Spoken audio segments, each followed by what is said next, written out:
Go into the world and tell every man that you meet, there is a man on the cross. A Catholic Take. What you need to know right now. A bold synthesis of inspiration and information. Keeping you up to date on the news and issues from a courageous Catholic perspective. A Catholic Take with Joe McLean starts now.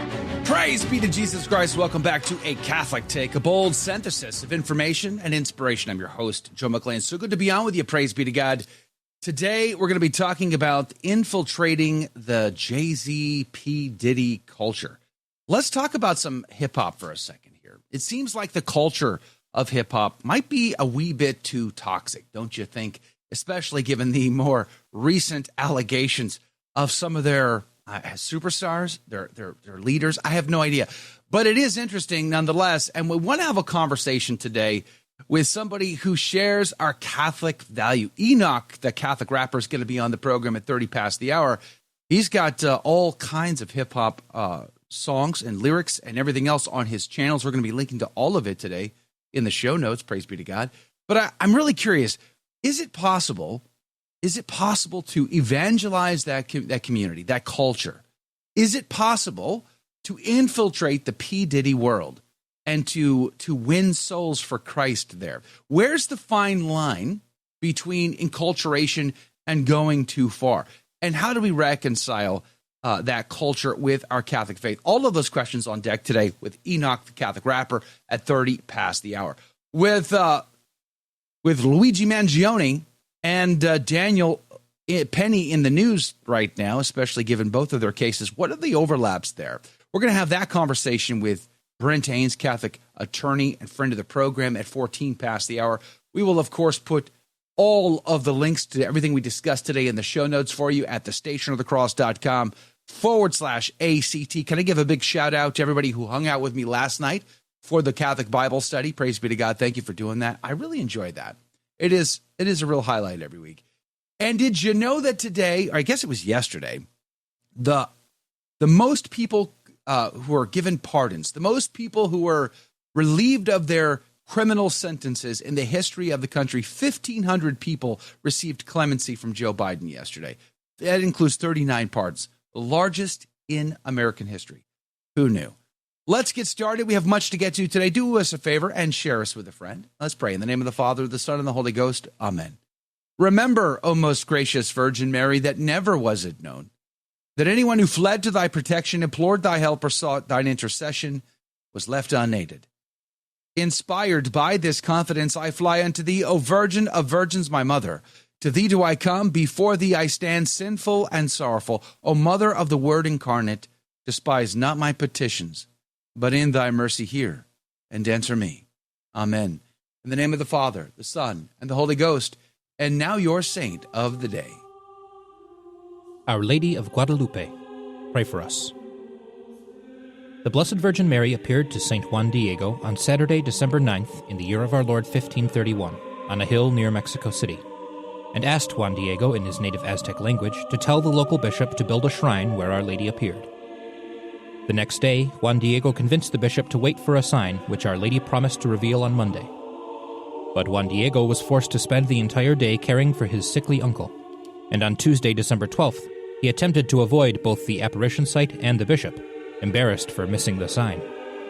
But Our Lady appeared anyway, announced that Juan Diego's uncle was cured, and told the humble farm worker to gather roses from the nearby rocks, despite it being the middle of December. When the miraculous roses tumbled out of Juan Diego's tilma, or cloak, in front of the astonished bishop, an even greater miracle was revealed. A life-size image of Our Lady, rich with subtle symbols to help convert the American natives, was imprinted on the tilma in a way that has defied modern analysis. Millions of conversions of the natives resulted, and Our Lady of Guadalupe is now venerated as patroness of the Americas. For more about this day and others in the Church's calendar, visit thestationofthecross.com/saints and seasons. Our Lady of Guadalupe, pray for us. And now your headline news. The Hill is reporting Fetterman calls for Trump hush money pardon. Senator John Fetterman from Pennsylvania called for President-elect Trump to be pardoned in his New York hush money case in the senator's first ever Truth Social post, which he sent yesterday, or I guess it was on Tuesday. He says, quote, "The Trump hush money and Hunter Biden cases were both BS, and pardons are appropriate," close quote, Fetterman said in his post. Well, he was at least half right there, right? A New York Governor, Kathy Hochul, has the ability to pardon Trump on the hush money case, but that is not likely to happen.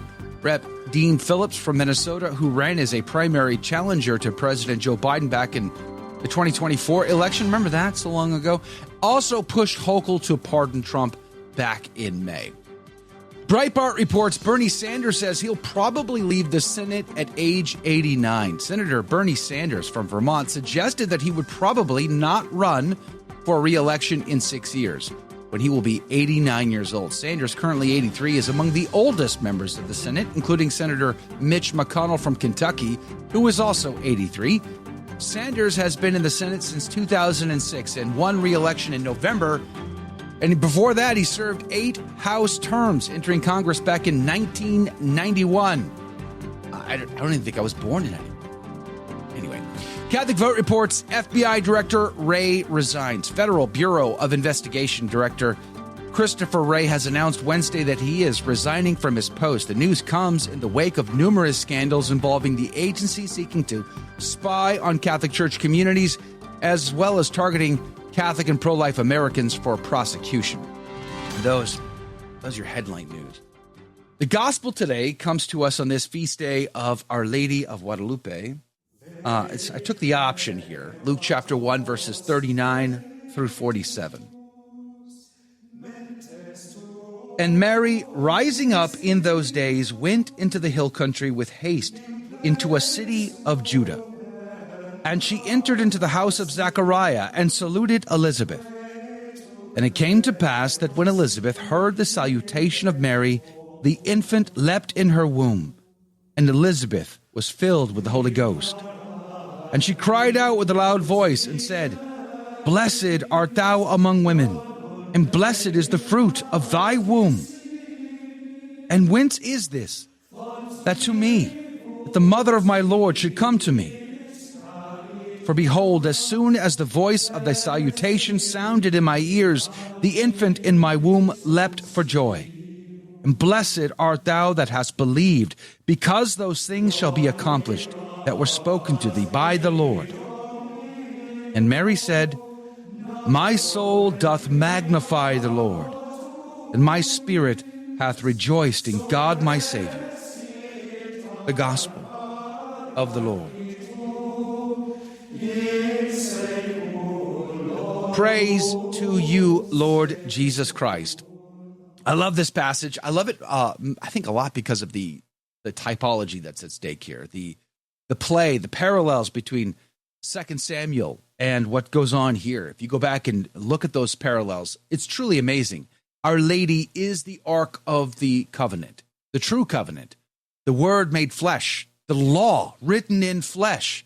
She truly is the Ark that contains the Savior of mankind. It's a beautiful reality when you make those comparisons. But the Ignatius Catholic Study Bible would say, and when Elizabeth heard the greeting of Mary, the child leapt in her womb, and Elizabeth was filled with the Holy Ghost. And I love the parts of the Ave Maria that we find just from this one passage alone. So the next time you get into a conversation with a non-Catholic that doesn't understand how we could pray these repetitive prayers, you might reference this passage today. Elizabeth, it goes on, blesses Mary with words spoken to Jael and Judith in the Old Testament, Judges 5 and Judges 13.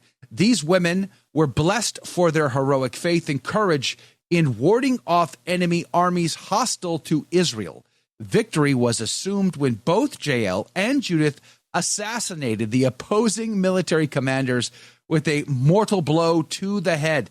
These ladies prefigure Our Lady in the Old Testament because they crushed the heads of the enemy of the people of God. It goes on, Mary will follow in their footsteps, yet in her case, both the enemy destroyed and the victory won will be greater. For she will bear the Savior who crushes the head of sin, death, and the devil underfoot. This title reveals the twin mysteries of Jesus' divinity and Mary's divine maternity.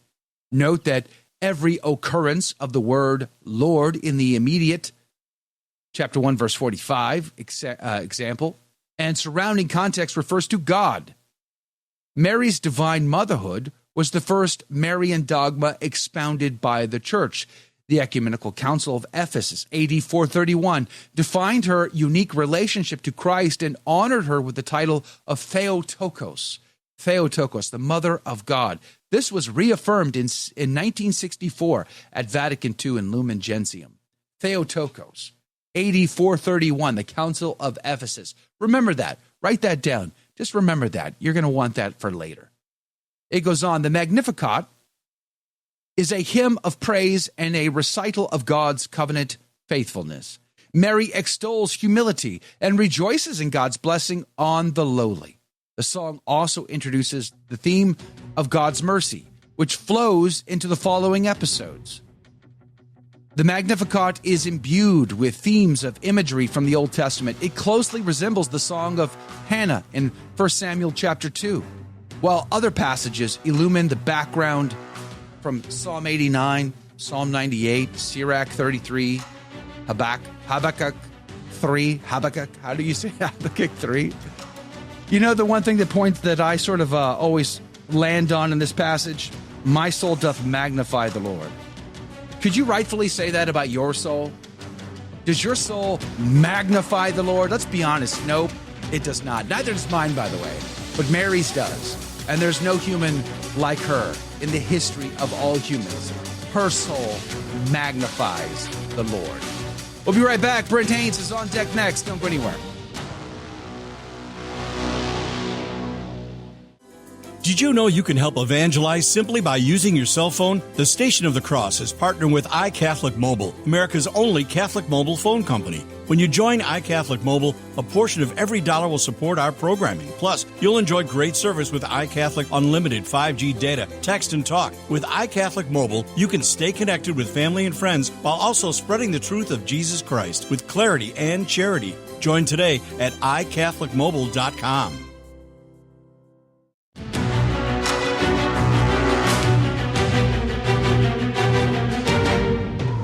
Be to Jesus Christ. Welcome back to A Catholic Take, a bold synthesis of information and inspiration. I'm your host, Joe McClain. It's good to be on with you. Praise be to God.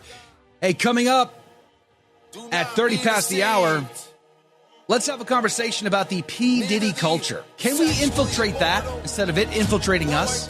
Is it possible for us to win souls for Christ and to transform an entire generation that absolutely loves, reveres, and idolizes the hip-hop culture? Can we do something good there? We want to have that conversation with Catholic rapper Enoch coming up at 30 past the hour. Do join us for that if you can.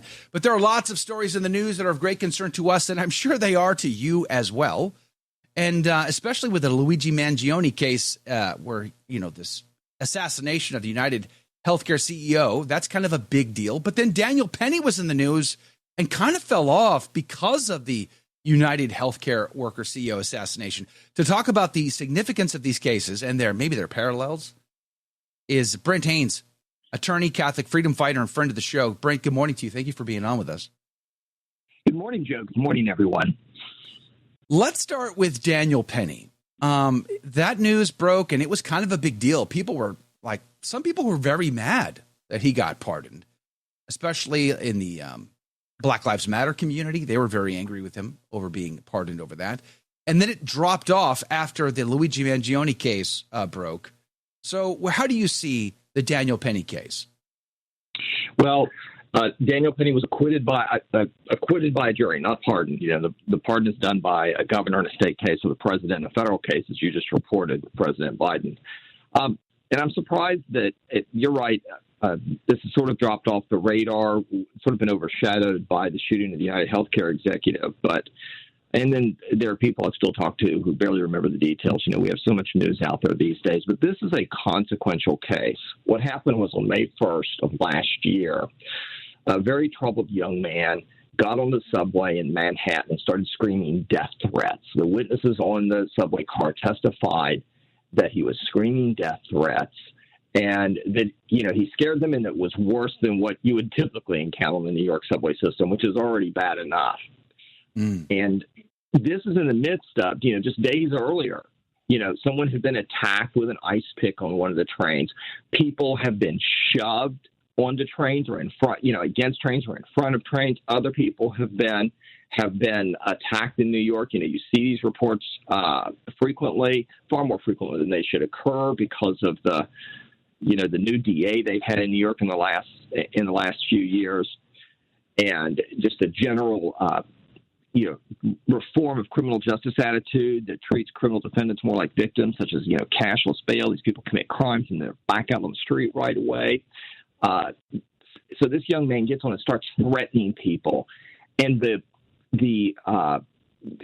Daniel Penny steps up and goes ahead and grabs the guy and puts him in a chokehold. Two other men helped hold him down, and race is important in this case because that's what they made an issue of. A black man helped hold him down and a Hispanic man. And Daniel Penny gets charged because it turns out the young man died. He put him in a chokehold, and then the young man died. Police get there eventually, and the young man dies. Turns out he had a lengthy criminal history and a mental history, and he was also high on a form of synthetic marijuana. Now, this all goes on, and then what does DA Alvin Bragg do? He charges Jordan Neely was a young man who died. He charges Daniel Penny with manslaughter. Daniel Penny is a Marine, a former Marine. He steps up to protect these people. There were women on the subway car, other people who felt threatened. He wasn't trying to hurt him. He was simply trying to control him so that he couldn't hurt anybody. Alvin Bragg charges him with manslaughter, which carries a term of 15 years. Wow. 15 years, Joe. Now, they also charged him with what's called a lesser included charge of criminally negligent homicide, and this is important. Criminally negligent homicide carries a term of up to 4 years. So they go to trial. And the witnesses for the prosecution from the subway car, according to the reports, basically sounded like witnesses for the defense. The medical examiner, now that's the pathologist who examines the body, does the autopsy, rules on the cause of death. She did not even wait until she had all of the scientific evidence in before she ruled. When an autopsy is performed, the medical examiners always call for what's called a toxicology report, which tells you what toxins or poisons or chemicals are in the body. Now, we know, for example, at this point, as I mentioned a moment ago, there was synthetic marijuana in the body. The medical examiner did not even wait for that toxicology report to see if there's anything in Jordan Neely's body that contributed to his cause of death. She just jumped to the conclusion that he died because Daniel Penny choked him to death. That's malpractice right there. Wasn't it true, though, that he still was alive when the police showed up, when the first responders showed up? He was still alive, wasn't he?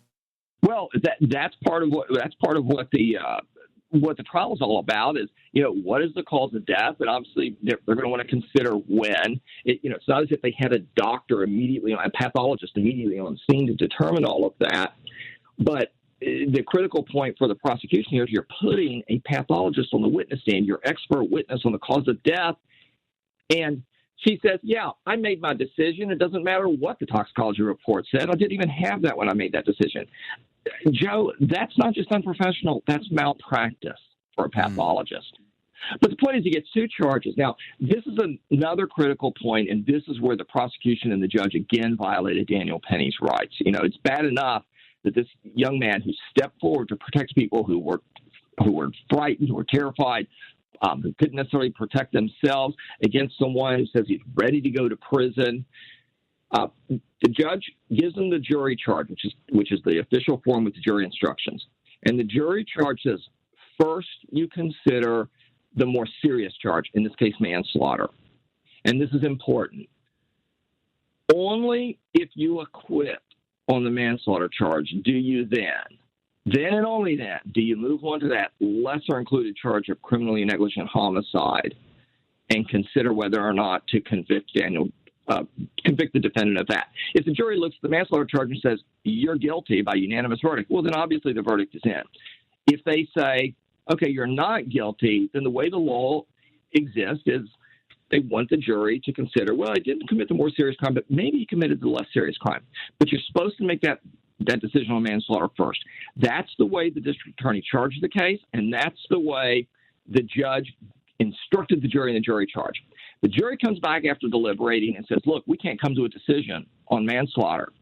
The judge gives them what's called an Allen charge, which is basically an instruction to go back and try harder.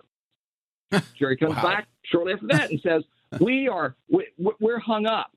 Then the prosecution, Alvin Bragg's office, says, Judge, just dismiss that manslaughter charge without requiring the jury to come to a decision on it, even though the judge had already instructed them that they had to do that. And the judge, voicing his doubts about it, the judge goes ahead and dismisses the manslaughter charge and tells the jury to come back and consider the lesser included. Now, that's critical because that essentially contradicts the jury instructions that he's already given them, and it risks pressuring the jury to convict on the lesser charge. It essentially risks a compromised verdict. Imagine from the point of view of the jury, the judge is essentially saying, all right, forget the more serious charge, but I sure want you to go back and think about that lesser included. And this happened on a Friday. The jury came back on a Monday. A lot of the legal commentators over the weekend were saying they were concerned about a compromised verdict. These things happen in the criminal justice system. And that, by the way, would have been grounds for reversal if he had been convicted on the lesser included. The point here is it's Alvin Bragg's DA's office, again, distorting the law, manipulating the law, and getting a liberal New York judge to go along with them to deny somebody their rights. And from a DA's office that is soft on crime, they're doing this to a young man who stood up and defended people against someone who obviously was a troubled young man who was threatening other people and possibly putting them in danger. Definitely feels like a politics hit job here, because if the victim had been a white person, would they be pushing as hard as they have? I mean, it's just the fact that the people who came to Daniel Penny's assistance to help subdue the character were of African-American descent. One of the ladies being taunted and harassed by this victim was of African-American descent.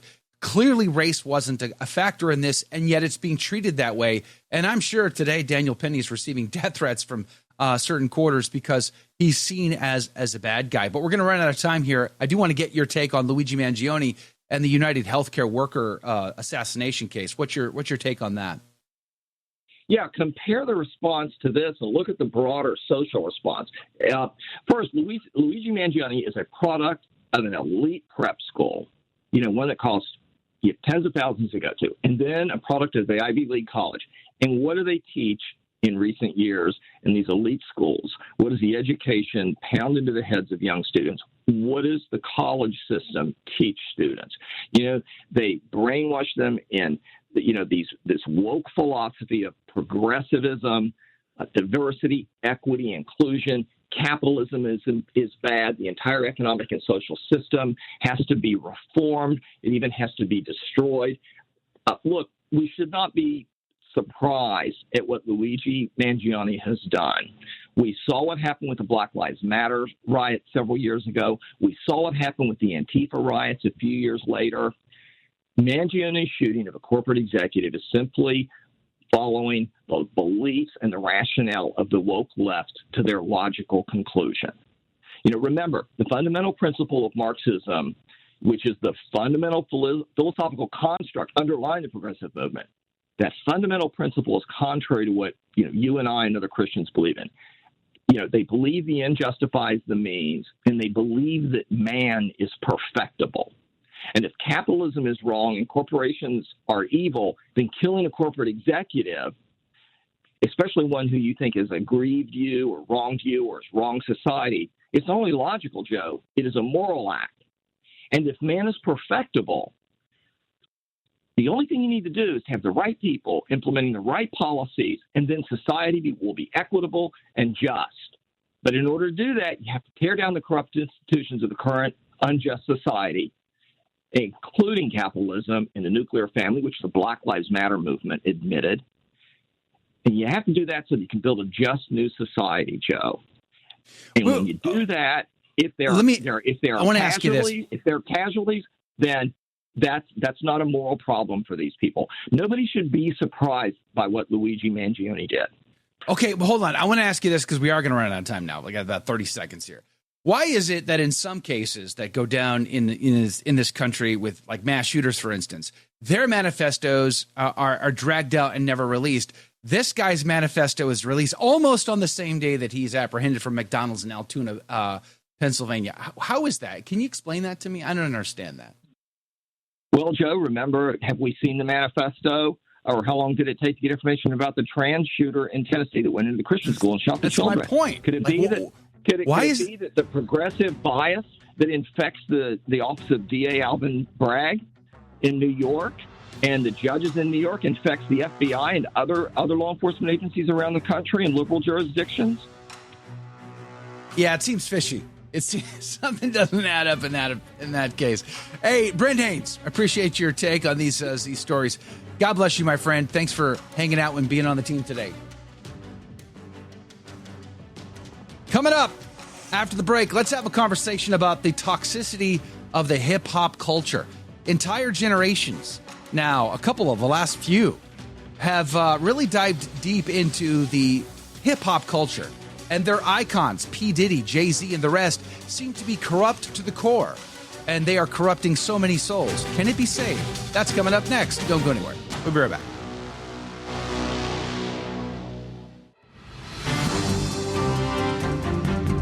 Praise be to Jesus Christ. Welcome back to A Catholic Take, a bold synthesis of information and inspiration. I'm your host, Joe McClain, and here are your headline news. LifeSite News is reporting Vatican quietly removes the LGBT Jubilee pilgrimage from their calendar. We talked about this just yesterday with Michael Haynes. After significant public attention to an LGBT-specific pilgrimage for the Jubilee, the Vatican has deleted the event from its online public calendar. As of yesterday, the entry for the September the 5th through the 6th, 2025 pilgrimage of the Association of Jonathan's Tent and other groups is no longer active. Praise be to God. LifeSite News has inquired with the LGBT group behind the pilgrimage to ascertain if the pilgrimage will still proceed, but has not yet received a reply. Politico is reporting Time magazine to name Donald Trump Person of the Year. That's right. Donald Trump is expected to be named Time magazine's Person of the Year and to celebrate the unveiling of the cover. The president-elect will ring the opening bell of the New York Stock Exchange on Thursday morning, according to 3 inside sources. Trump also was named Person of the Year back in 2016 after he won that year's presidential election. He joins 13 other U.S. presidents who have received the recognition, including Joe Biden. So if you win presidency, you get the nod? Well, what happened in 2020? Anyway, New York Post is reporting mystery New York drones are coming from an Iranian mothership. Oh, man, that's good stuff. Congressmen suggest they should be shot down. A New Jersey congressman claimed Wednesday that the mystery drones over the Garden State are from Iran, and they're being launched by a mothership parked off the East Coast. Rep. Jeff Van Drew, a Republican, said the drones are, quote, very possibly could be from Iran. That's some great language right there, citing confidential sources during an appearance on Fox News Wednesday morning. Going on to say these drones should be shot down. And the military is on full alert with this, close quote. The Pentagon has later rebuked Van Drew's claims, insisting there is no evidence the drones belong to a foreign adversary, while also not giving any information whatsoever to help anybody understand anything when it comes to the drones over New Jersey. And those are your headline news. Where's Elon Musk when you need him most? At any rate, here's a question for you. Is it possible in the era of P-Diddy, Jeffrey Epstein and Jay-Z, is it possible to redeem a culture so given over to the world, the flesh, and the devil? Because it would seem from an outsider's perspective that, in fact, this hip-hop culture truly is tainted, toxic, to say the least. But there are those among us that would say it's possible to win souls for Christ, to infiltrate the P-Diddy culture, and to win these souls back. One of those people is a man by the name of Enoch. He's a Catholic rapper. We're going to put links to his X feed, to his YouTube channel, and other outlets in the show notes today. And he joins us this morning. Good morning to you, Enoch. Thanks for your time. Hey, good morning, Joe. Thanks for having me, brother. Appreciate you. Yeah, I appreciate you getting up early and being on the team today. Praise be to God. Always. So, I'm an eclectic dude. Okay, I like symphony, I like classical, I like chant.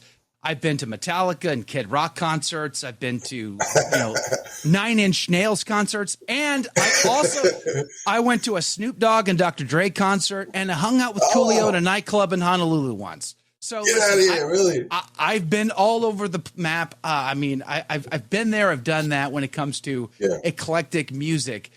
And I remember the 80s. I was there. It was like a magical time when you had LL Cool J and you got Beastie Boys all at the same time. And then, of course, there's that weird dude from Florida called Vanilla Ice. So it has a novelty to it that I think took my generation and the generation that's come after by storm. But it seems like that's a dark culture now.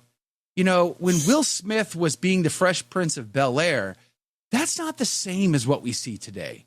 Today, it seems dark and demonic and possessed almost. What say you?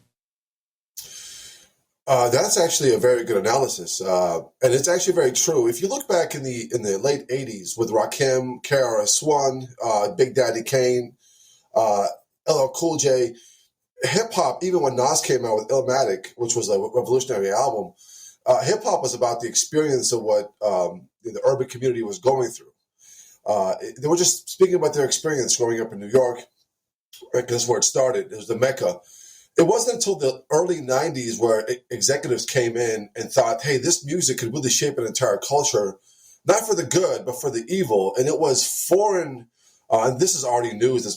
Ice Cube talked about this as well. He was in the room when this happened. It was executives that came together with foreign investors for private prisons. And they said, the only way for us to fill these private prisons is for us to get the hip-hop culture to talk about gangs, drugs, and killing one another, to infiltrate the culture in order for us to pack these prisons. And they did that very successfully, because Plato does say that you could actually shape an entire culture with music, and hip-hop is that powerful because it's syncopated. It's it appeals to what we call the lower faculties in a way. And I think it has its place in music. Obviously, chant being the highest form, symphony being a greater form of music, but hip hop, came out of rock and roll, came out of jazz in a way, has its place. And it wasn't until the early '90s where we started to see this infiltration of the hip hop music for the lesser good of filling these, destroying these communities, and it worked. I have often thought about the good, the true, and the beautiful, right? It's something that's written on our hearts. It's inherent to every human being. There's no exception. And I believe that when we hear something beautiful, when it comes to music, we stop and we pay attention. I think that's demonstrated many times in just on the streets with street musicians, when they see talent, when they see something good, something that speaks to the heart, something that is moving. It doesn't matter where they come from. It doesn't matter their cultural background. It doesn't matter what they like or dislike on a daily basis or what influencer they listen to. They stop. They pay attention. And I find that's true for all human beings. Would you agree that that's true? Or are we so entrenched in our cultural bias, our little bubbles, that we refuse to look beyond our communities? I think both could be true. I think that some stuff gets diluted in a way, but I think interiorly, the way that man is wired and how God made them, I think that beauty does. No matter who you are, if you took an atheist into a traditional high mass, I think objectively they would find it beautiful, regardless of what their beliefs are. I think you're right on that point. Palestrina. Who doesn't think Palestrina is beautiful? Gregorian chant, you mentioned that earlier. We stop, we pay attention to these things. We don't hang out for maybe too long sometimes, but at the same time, we recognize beauty. Can the same be said for hip-hop music and for hip-hop culture? Yes, and I think in a different way, because now all music and all entertainment is just one big canvas. It's an empty canvas when it comes to TV. The artists regardless if they're painting or they're speaking or they're performing or acting. It's just one gigantic canvas. My personal opinion, when it comes to hip hop, the advantage that it has is that the canvas is bigger. The reason is because you can fit more words in a hip hop song. You can actually tell a story in a hip hop song that's greater than any other genre, because you can there's 3 verses, you got a hook that they can hook the people in. But in all reality, you can tell a story. I did that in a song called "The Passion," where I took this our Lord being marked and crucified in the Passion, and I put myself in that story. You can go check it out on YouTube.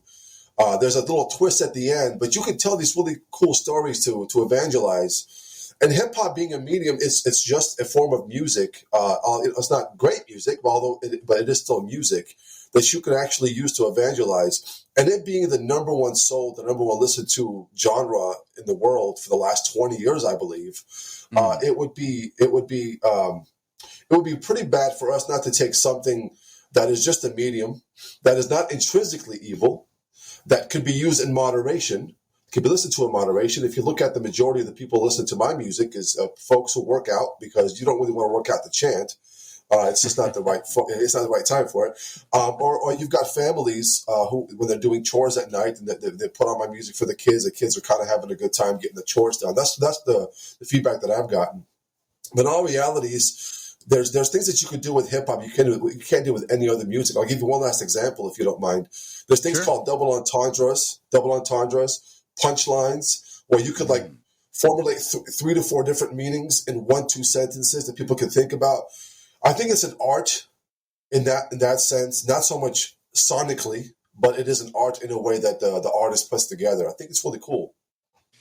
You might have a different opinion about this, but one of the things that I get bothered by is, and again, I've got an eclectic taste in music. I've listened to all kinds, but I get bothered by mainstream country music getting so blurred in the lines now that it's hard to tell where pop and hip hop stop and mainstream country music begins. I feel like it's a disservice to, or maybe even a symptom of a toxic culture overall. All culture, not just theirs, but all of us. It feels like because these things have gotten so confused, we're in a bad way. What would you say to that? Yeah, I think you're right. I think the music has devolved as we've seen. I think, particularly speaking of rap itself, I think the only purpose that rap exists is through the lyrics. The music is just the background, just the same way as if you have movies. The dialogue is the most important part, the story. The CGI stuff is just there to hook you in, to get you excited, to get you, to keep your attention. Hip hop has devolved to such a degree because the music has become more the sonic thing has become more syncopated, which doesn't appeal to the higher form of music. But also now you have these so-called mumble rappers. You don't even understand what they're saying. So it took the whole part. The only reason that you have hip hop is for the words and the story that you're telling. And now these guys are just mumbling on a beat. And then people are just dancing to it, which goes even deeper to the lower faculties of the person. The lines have been blurred, but they've been blurred extremely bad. I can't even tell what hip hop or pop is anymore, or any of that. It's just one gigantic noise. So I think lyricism and bringing back the storytelling that's how you evolve hip hop. But hip hop has devolved at this point. I can't even recommend any rapper right now, to be honest with you, for anybody to listen to. I don't listen to it. But going back to the 90s, the guys at least had some form of talent of putting. It wasn't good information they were putting out, but at least they were talented in how they formulated the words and how they wrote and their experience. But now I can't recommend any mainstream rapper. You usually see what happened with Jay-Z and Diddy. I mean, these guys are just the product of the executive. You look at Matthew 4. Where the devil gives, ask Christ if you're a son of God, you could turn this bread, throw yourself and bow down and worship me. He gives us all the same options, and these guys said yes to the devil. And these executives, they have these information about these guys. They make them do sick stuff so they can, so that if they don't toe the line one day and they end up steering off left, they can use that information to break them. If you look at Diddy, he was going against one of the biggest alcohol brands in Europe when he was doing Ciroc. I mean, let's be honest. These rappers and these executives knew about the stuff that Diddy was doing, Jay-Z was doing for decades. Why is it coming out now? It's coming out now it's because look at R. Kelly, what happened to him. He's in prison now because of the same information. He didn't want to sell his masters. So these guys have been doing this stuff for decades. It's coming out now. Once you don't toe the line, once you try to break away from the agenda, that's when they'll break you. It's tainted. It cannot be redeemed as far as the industry goes, to be honest with you. The culture cannot be redeemed. The only thing that can be redeemed is the music being brought to Christ and using the music as a medium for the sake of our Lord. I think that's the only way to do it. We're at a break right now. Enoch is our guest. We're talking about what I would say is the toxicity of a hip-hop culture and whether or not we can infiltrate it to win souls. Usually we're talking about infiltration the other way around. We're being infiltrated by that toxic culture. How do we flip that on its head? That's the question. Enoch is our guest. Coming up after the break, I really want to get into that fine line of enculturation. It seems there are many in the church today that want to enculturate every culture. I don't know, the Amazonian rite? Anyone? But where does it go too far? At what point do we meet people where they're at and then lift them to something higher? Where does that land in the hip-hop culture? I want to ask that question with Enoch coming up after this break. Don't go anywhere. There's a lot more still to come, plus an after show. All of that still ahead on A Catholic Take. Do us a favor, though. Share us with a friend. We'll be right back.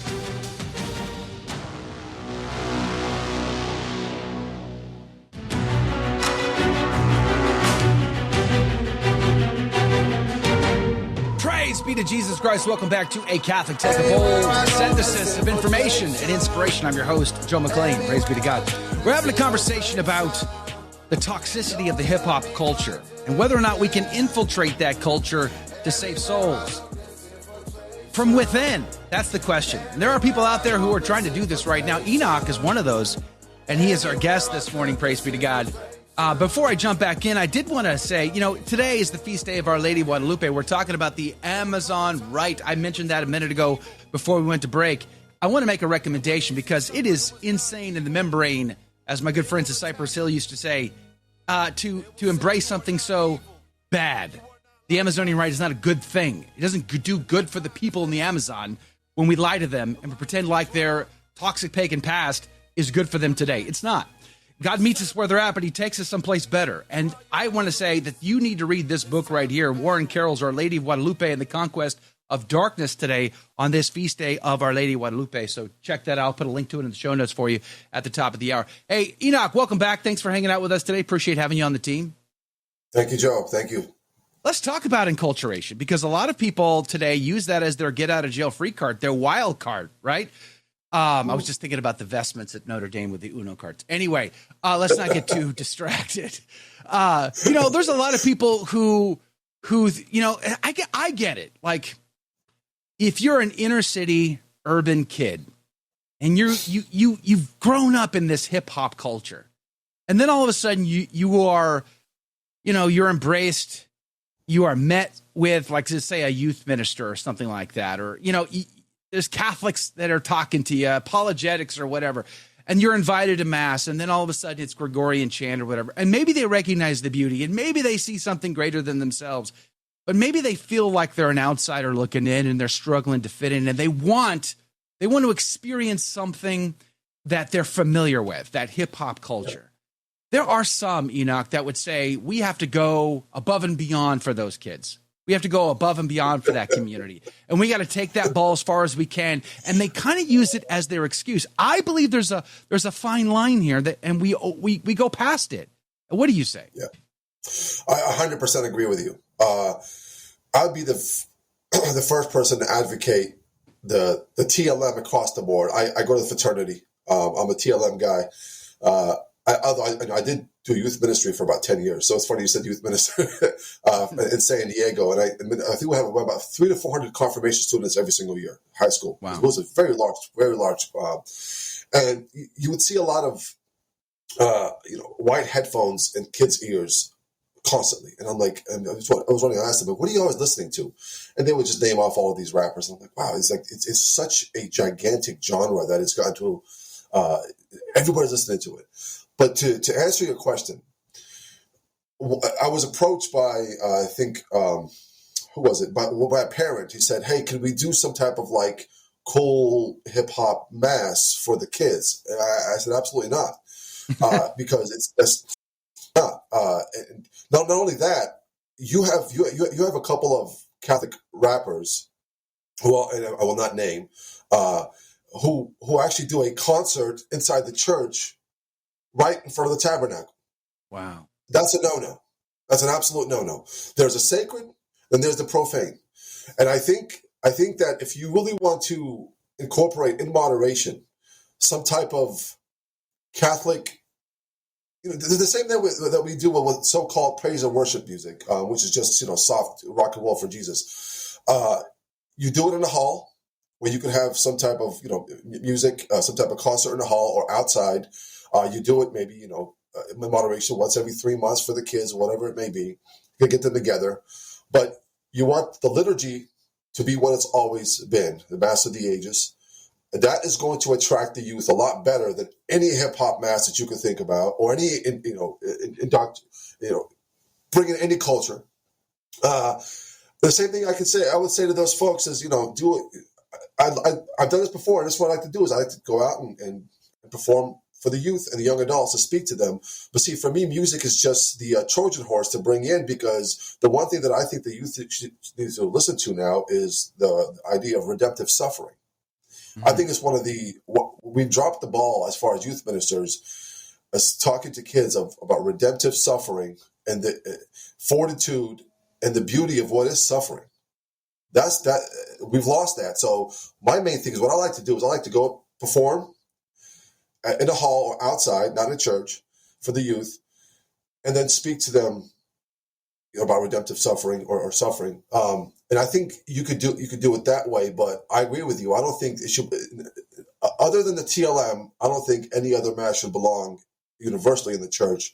We can have people can have an argument between the Novus Ordo and the TLM. I'm a TLM guy. I am too. I think it's more efficacious. I think it's better in every way. Amen. Even if you took the most reverent Novus Ordo, I think the TLM, give me a low mass over a reverent Novus Ordo.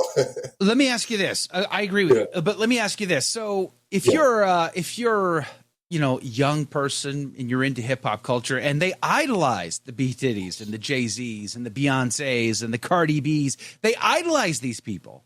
They look up to them. They want to be them. They want that party lifestyle. They want that stuff. And then all of a sudden they're encountered by Catholic hip hop. Are they impressed?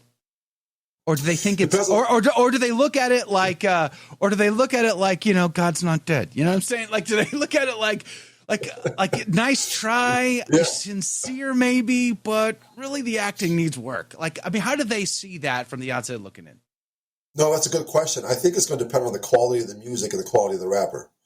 And also it's going to depend on how unique the rapper sounds. If you're trying to sound like everybody, then it's like nice try. It's kind of like rock and roll for Jesus. You didn't make Jesus better. You made rock and roll worse. So yeah, it's the same way. I think it depends on. I know for the longest time. I mean, Catholic hip hop is existed since the late '90s, early 2000s. You had Father Stanford Tuna, who's actually a good rapper. He's a great man. I've performed with him before, and he's such a great priest. School of the Eucharist, man. I got this lyric in my head right now. You got that, yeah. And everybody's got to suffer. I mean, he's a good rapper. If you look at outside some of the music, but it wasn't of high quality, so people can look at it in that realm. And he wasn't going for quality. He's the type of guy who's like, I'm just going to put this out because the words matter.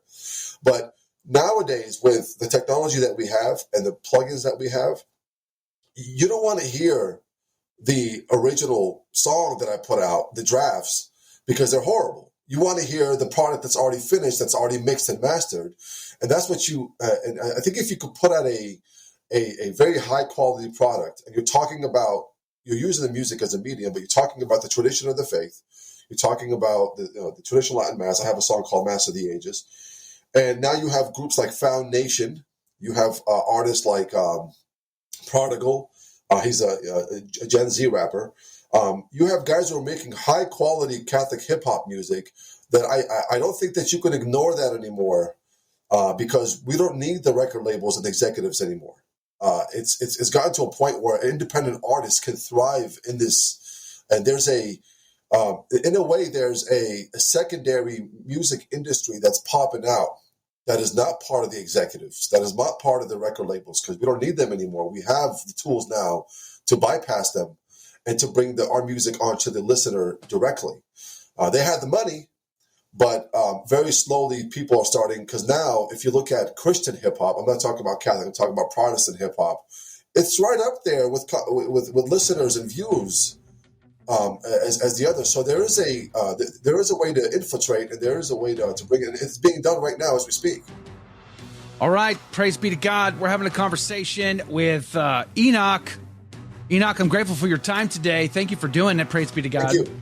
We're going to put a link to your profile and your all your stuff on our show notes today at thestationofthecross.com/ACT. We're going to get into the after show. Enoch, if you can hang out with us, we'd love to continue our conversation and maybe take some commentary from our audience live streaming right now on YouTube, on Twitter, on Facebook, and the Rumbles and elsewhere. Praise be to God. We'll get your take as well. Coming up tomorrow, back on the program, bright and early, 7 a.m. Eastern for another round of A Catholic Take. Do us a favor, share us with a friend. Until then, may God richly bless you.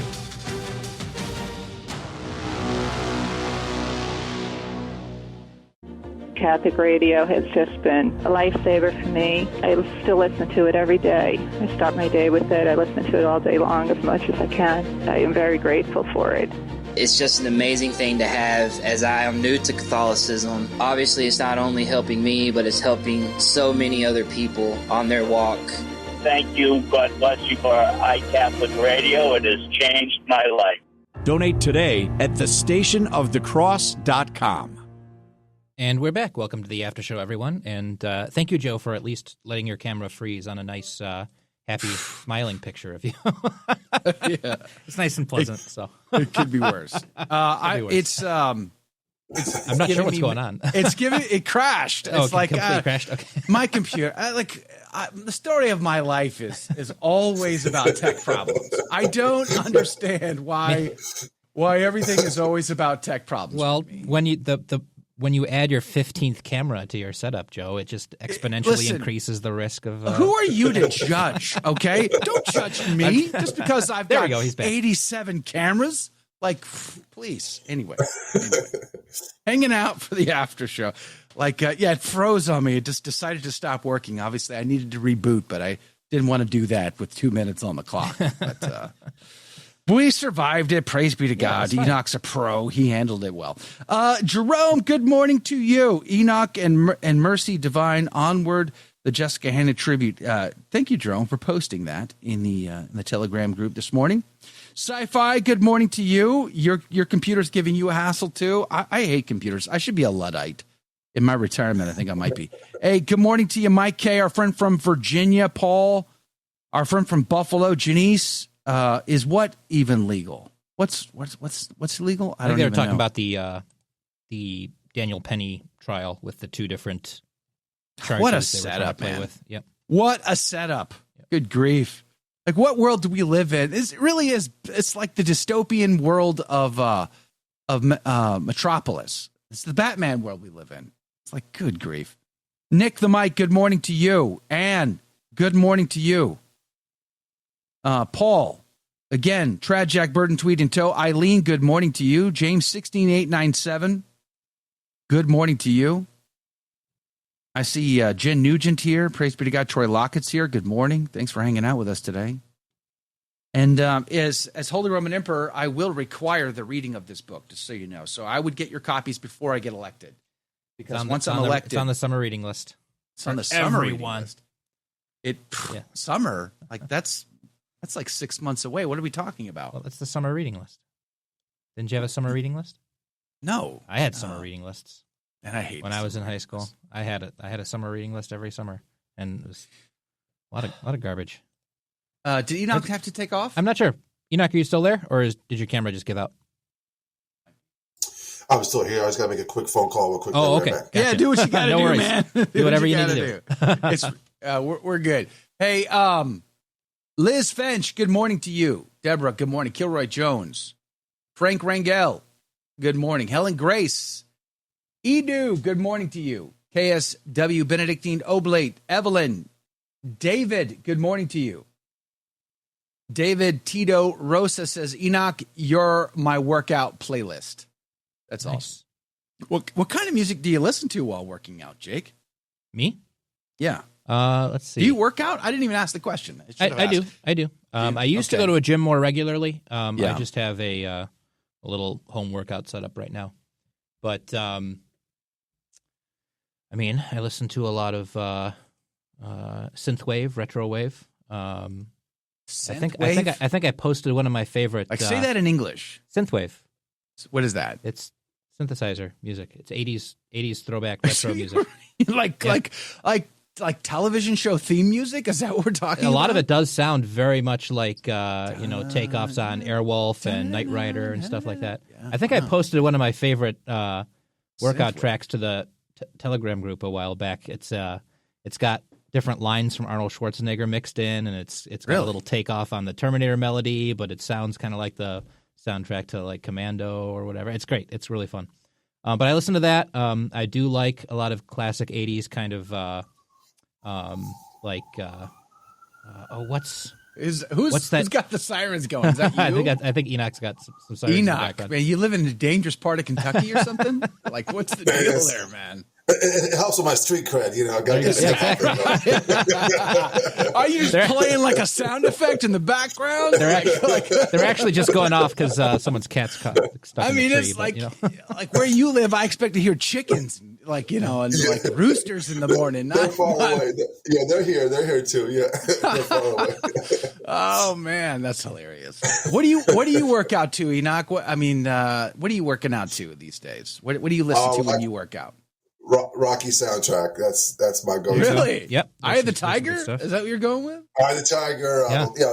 The Last Distance. Every all I think 4 of the soundtrack for those movies. They're just fantastic to work out to. Yeah, that the Survivor song. I forget the title from it, but but the one from Rocky 4 is just awesome.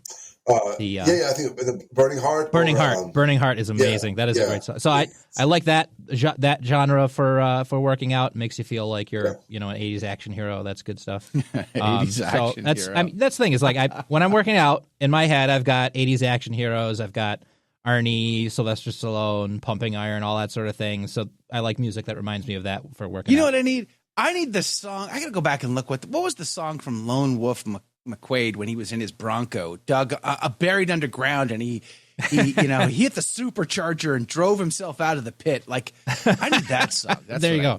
I tell you, nothing gets me fired up after a good workout like putting on The Touch from the Transformers movie. That is a great song. You got the touch. How's it go? You got the power. It's a really good song. That gets you fired up. Right. It's like I just worked out, and it was awesome. Yeah. That was great. That's funny. You know what I've been jamming to when I work out lately? I discovered the Cotton Picking Kids.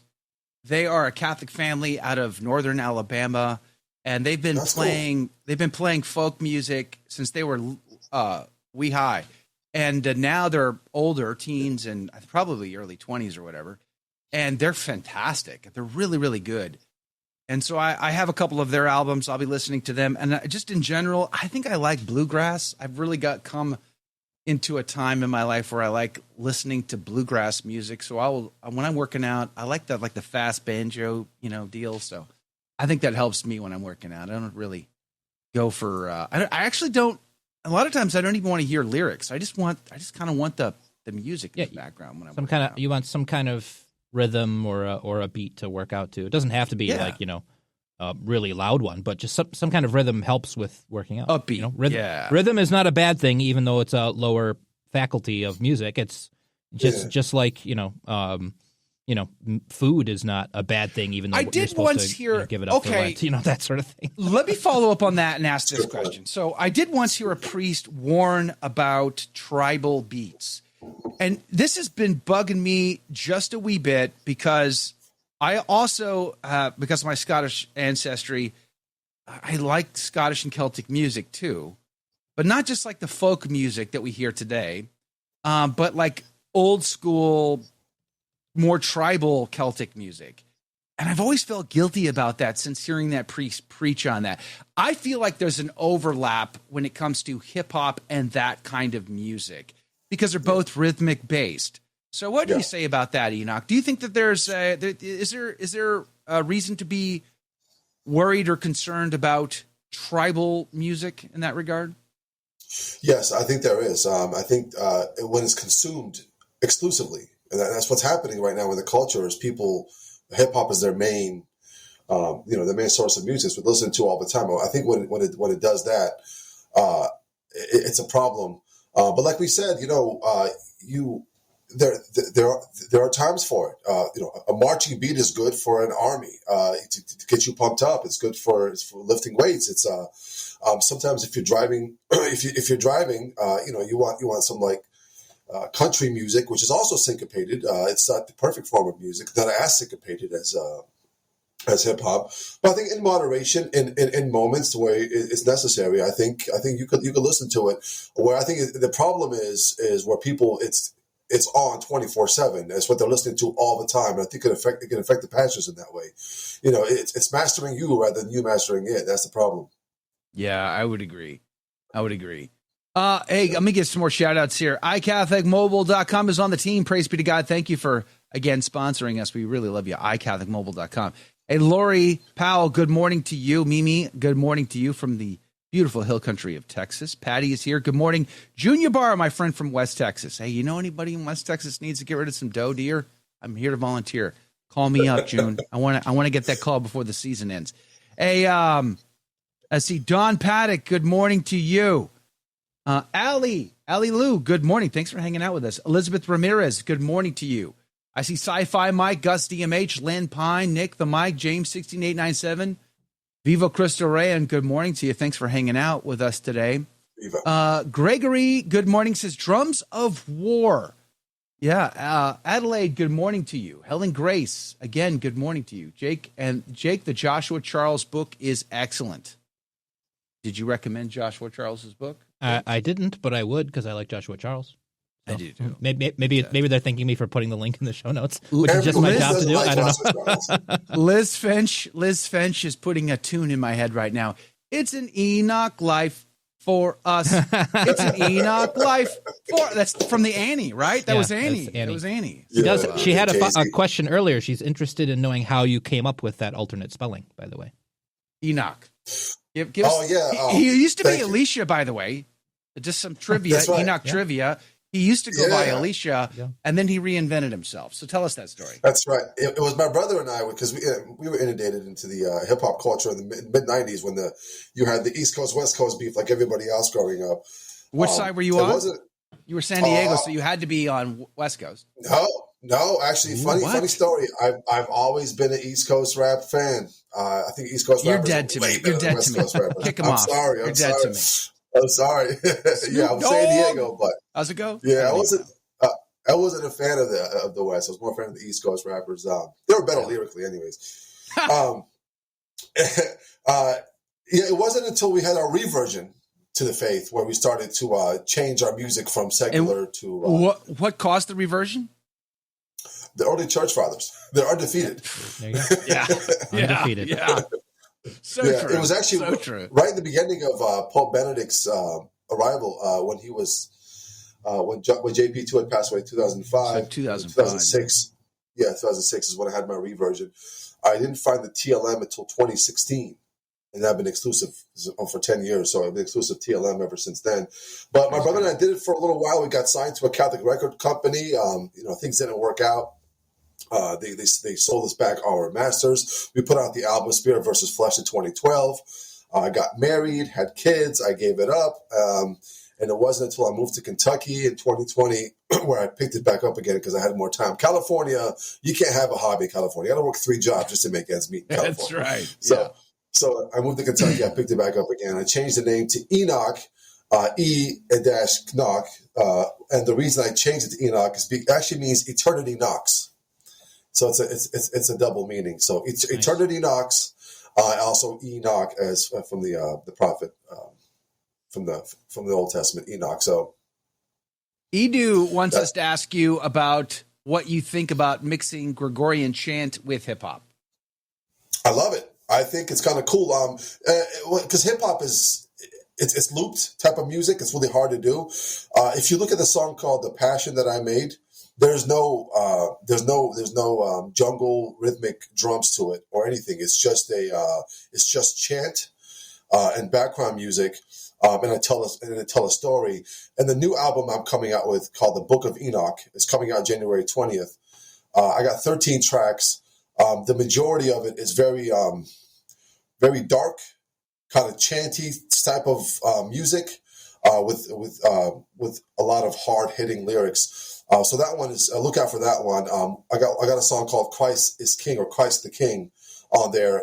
There's a chant looped on there with a very dark, heavy song, which is actually really cool. So if you could check that one out, I think you could do it. Wasn't that a Denzel Washington movie, The Book of Enoch, or was that Elijah? I forget the title of that film.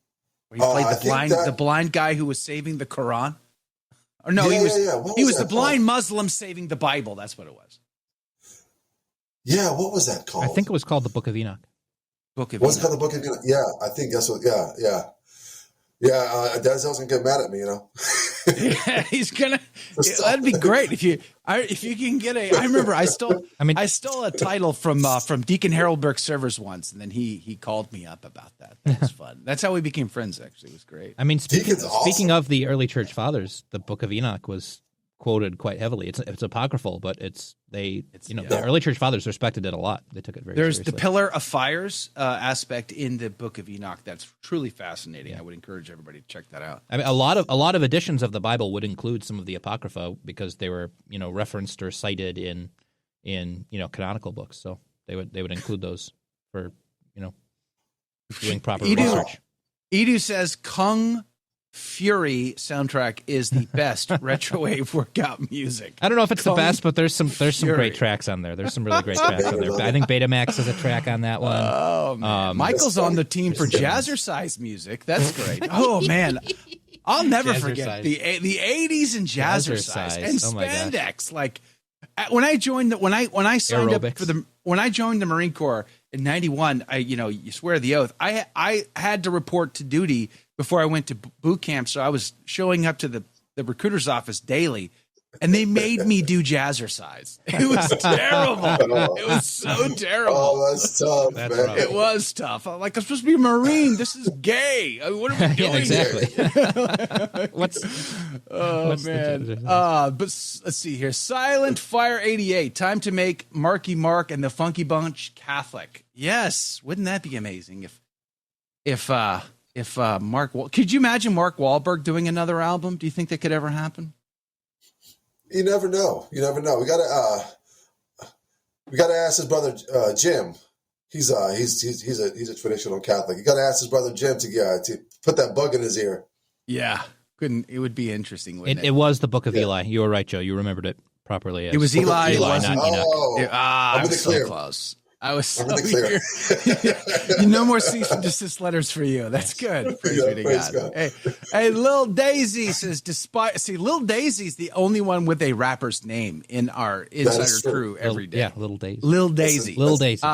Although she's a grandma. But despite my rapper name, she says, despite my rapper name, I don't follow the genre, but I think Enoch is awesome. And love that he offers what he does. Yay and amen. Thank you for that, Lil Daisy. Now, next time you could say that rapping Lil Daisy, that would probably be better for your career, I would argue. Yeah. Get some bars on that. I want to hear some bars. That's right. David Tito Rosa also says that Enoch, he says, you're my workout playlist. That's how we got to talking about workout music, because David Tito Rosa is in the background hanging out with us tonight or this morning. I don't even know what time of day it is. And loves your music. Hey, Lights, this is 10. Good morning to you. Lights 10. Like seeing you on the team today. Praise be to God. Thanks for doing it. David also says, this is motivating me to restart my Catholic hip hop, making music for the glory of God. So David, do you know David Tito Rosa? Are you familiar with him? No, does he have a hip hop name or? We have to check him out, I guess. I don't know. Check him out. You Yeah. know, you mentioned Foundation Nation. You mentioned Foundation Nation often. Yeah. I back in many years ago now, I was producing a show called I had the Catholic Hack podcast that went into a radio program called Behold the Man, and I used to feature Catholic musicians, like their music, and I would just steal their music. I would just find it on the interwebs and play it. I wouldn't ask permission. I would just play them. But I did get permission once from Foundation Nation through a friend of mine named Alex Gote to feature their music, and I did. I found it was very interesting. But and that kind of sparked some of these thoughts in my mind. And my good friend Alfonso, who was a member of Foundation Nation and a part of that crew, he goes to where I parish. And so he and I have talked about this as well, and something similar to what you and I discussed on the radio program. And that there's this fine line between enculturation and thinking like we have to accept whatever this culture has to offer us, versus meeting people with that and taking where they've got to go. There just seems to be so much. There's so many people in the Catholic Church that find it difficult to get beyond that. Why do you think that is? Why are we so inclined to just be like the world? And I see it not just in hip hop. I see it in all sectors, like youth ministers, skinny jeans, tattoos up and down the arms, the big wide brim hat. It's like, guys, you don't have to go. You don't have to go so far. But why do we though? That's a good question. Yeah, look at the psychology of man. I guess where there's so much groupthink. I think women fall into this a lot more than men do. But there's so much this way of groupthink where if the culture is heading a certain way, we have to meet the culture where it is in order for us to preach Christ. And that can be all nice and fine and dandy sometimes. But I think you always have to point them back into a direction. We can't just keep chasing the wind all the time that we keep doing. I heard an exorcist priest friend of mine say, he said that I don't think that the church is following the world right now. I think the world is following the current state of the church. Oof. And I think that's a little bit more because the church never follows the world. The church is always leading. I just don't think the church is in a great condition at the way it says. When I say the church, I'm not talking about the bride of Christ. I'm talking about those who are running the church. The bride of Christ is perfect in every way. Those who are running the church, I think they're leading in a certain way where I think it's left a void, and the world is following a certain aspect of the church that is just not. It's not leading to a foundation. That is Christ, but it's just wins, like we talked about. It's going everywhere. It's let's have this type of mass. Let's have a name tag Sunday mass. Let's have an Amazon mass. Let's have a hip hop mass rather than the mass of the ages, which is the TLM. I think it's also there's a lot of groupthink. People they see what's out there, and it's catching. It goes viral, and people are like, "I'm going to use that and do it in the name of Jesus," and it always becomes cheesy. It's so. I think there's a way to do that where you always lead them back to the tradition of the faith, rather than continuing to faith. Just chasing the wind wherever it goes. Did you see there was a clip that made the rounds on the interwebs?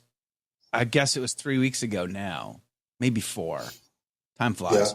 Yeah. It was a large, very large outdoor concert. I think it was in Colorado, if I'm not mistaken. And it was like country bands. It was a country concert, so the audience was predominantly a bunch of white folk. And the country band was singing the Dr. Dre song, "Sipping on Gin and Juice." And everybody's singing along. And I'm just looking at this going, we're so lost. We are so lost. Like, it's over. There's no coming back from this. Like, it felt so dystopian to me. What did you see that? I didn't see that. That's interesting, actually. That's funny. It goes to show you how far hip hop has gotten. It's like, it's everywhere. That's exactly my point. Yeah. And I'm not saying, like, I don't have an issue with with Caucasians listening to hip hop music. That's not my problem. Yeah. It's like, again, we sort of touched on that on the radio side. You're blurred the lines so far now that there's no, like, what's the significant difference of country music these days? There isn't. Every country singer's rapping at least one chorus or lyric or something in their songs. Yeah. It looks like pop music. It doesn't look like country music, which is, I think, sparked a sort of a red dirt revival within country music. And you get people like Colter Wall and others that are trying to bring back, I guess, the glory days of it. But it just feels like when you have a society that all they really want is a 6-pack of Pabst Blue Ribbon, a good fight. They just really want to watch a cage match. Like, that's Make America Great Again. We're screwed. We are screwed. Like, that's not good enough, people. Like, the bar needs to be raised, but all I see is that bar fall. Like, give me hope, Enoch. Tell me that there's something better about society that I'm seeing. Give you hope. I'd love to give you some hope. I got an album coming out, Jennifer. I'm just kidding. When are you releasing your album, by the way? Because we were playing a sample today from a song that's not been released. So is that part of the new album? Yeah, it's one of the songs. It's actually the song was inspired by Dr. Marshall's Infiltration book. I stole the word for the title of the video today for the live feed. Oh yeah, absolutely. Do what you got to do. January 20th. I said before the election, I said, if Trump wins, I'm releasing my album January 20th. And he won, and I just wanted to keep that promise because I think that. I think that we're heading to a degree, if I could take a moment, I think what's happened is the lower faculties can never be satisfied. They can be fed infinitely, and to a point where I think the person is going to want more and more and more. We see that with sins against the 6th and 9th commandment. We see that with food, with gluttony. The person always wants more and more and more.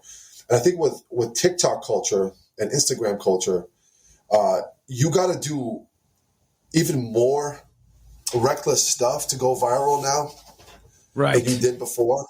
Because people, their appetite gets kind of sedated in a way, and they're like, no, we want something bigger, something greater, something even more ridiculous. And then now people are just doing just the most ridiculous stuff just to stand out, to sound new. Look at the music nowadays with hip hop. It's not even music anymore. It's just noise. The person just mumbling on autotune. Or worse, look at Lil Wayne. Yeah. Or not Lil Wayne. Oh. Who's the guy? Who's the guy who did the whole demonic gay thing? Lil Nas X. Thank you, Lil Nas X. Like, people like that. Yeah. Like, he has no idea what kind of fire he's playing with. Like, they don't know. It's absolutely insane. Yeah. Like, literally insane. So I think the only hope that I see, other than the divine intervention, our Lord giving this a grace to the illumination of context, as you could say. Outside of that, I think we're going to have to get to a point where we're just going to have to self-destruct before we build. I think we've just gone beyond that point, to be honest with you.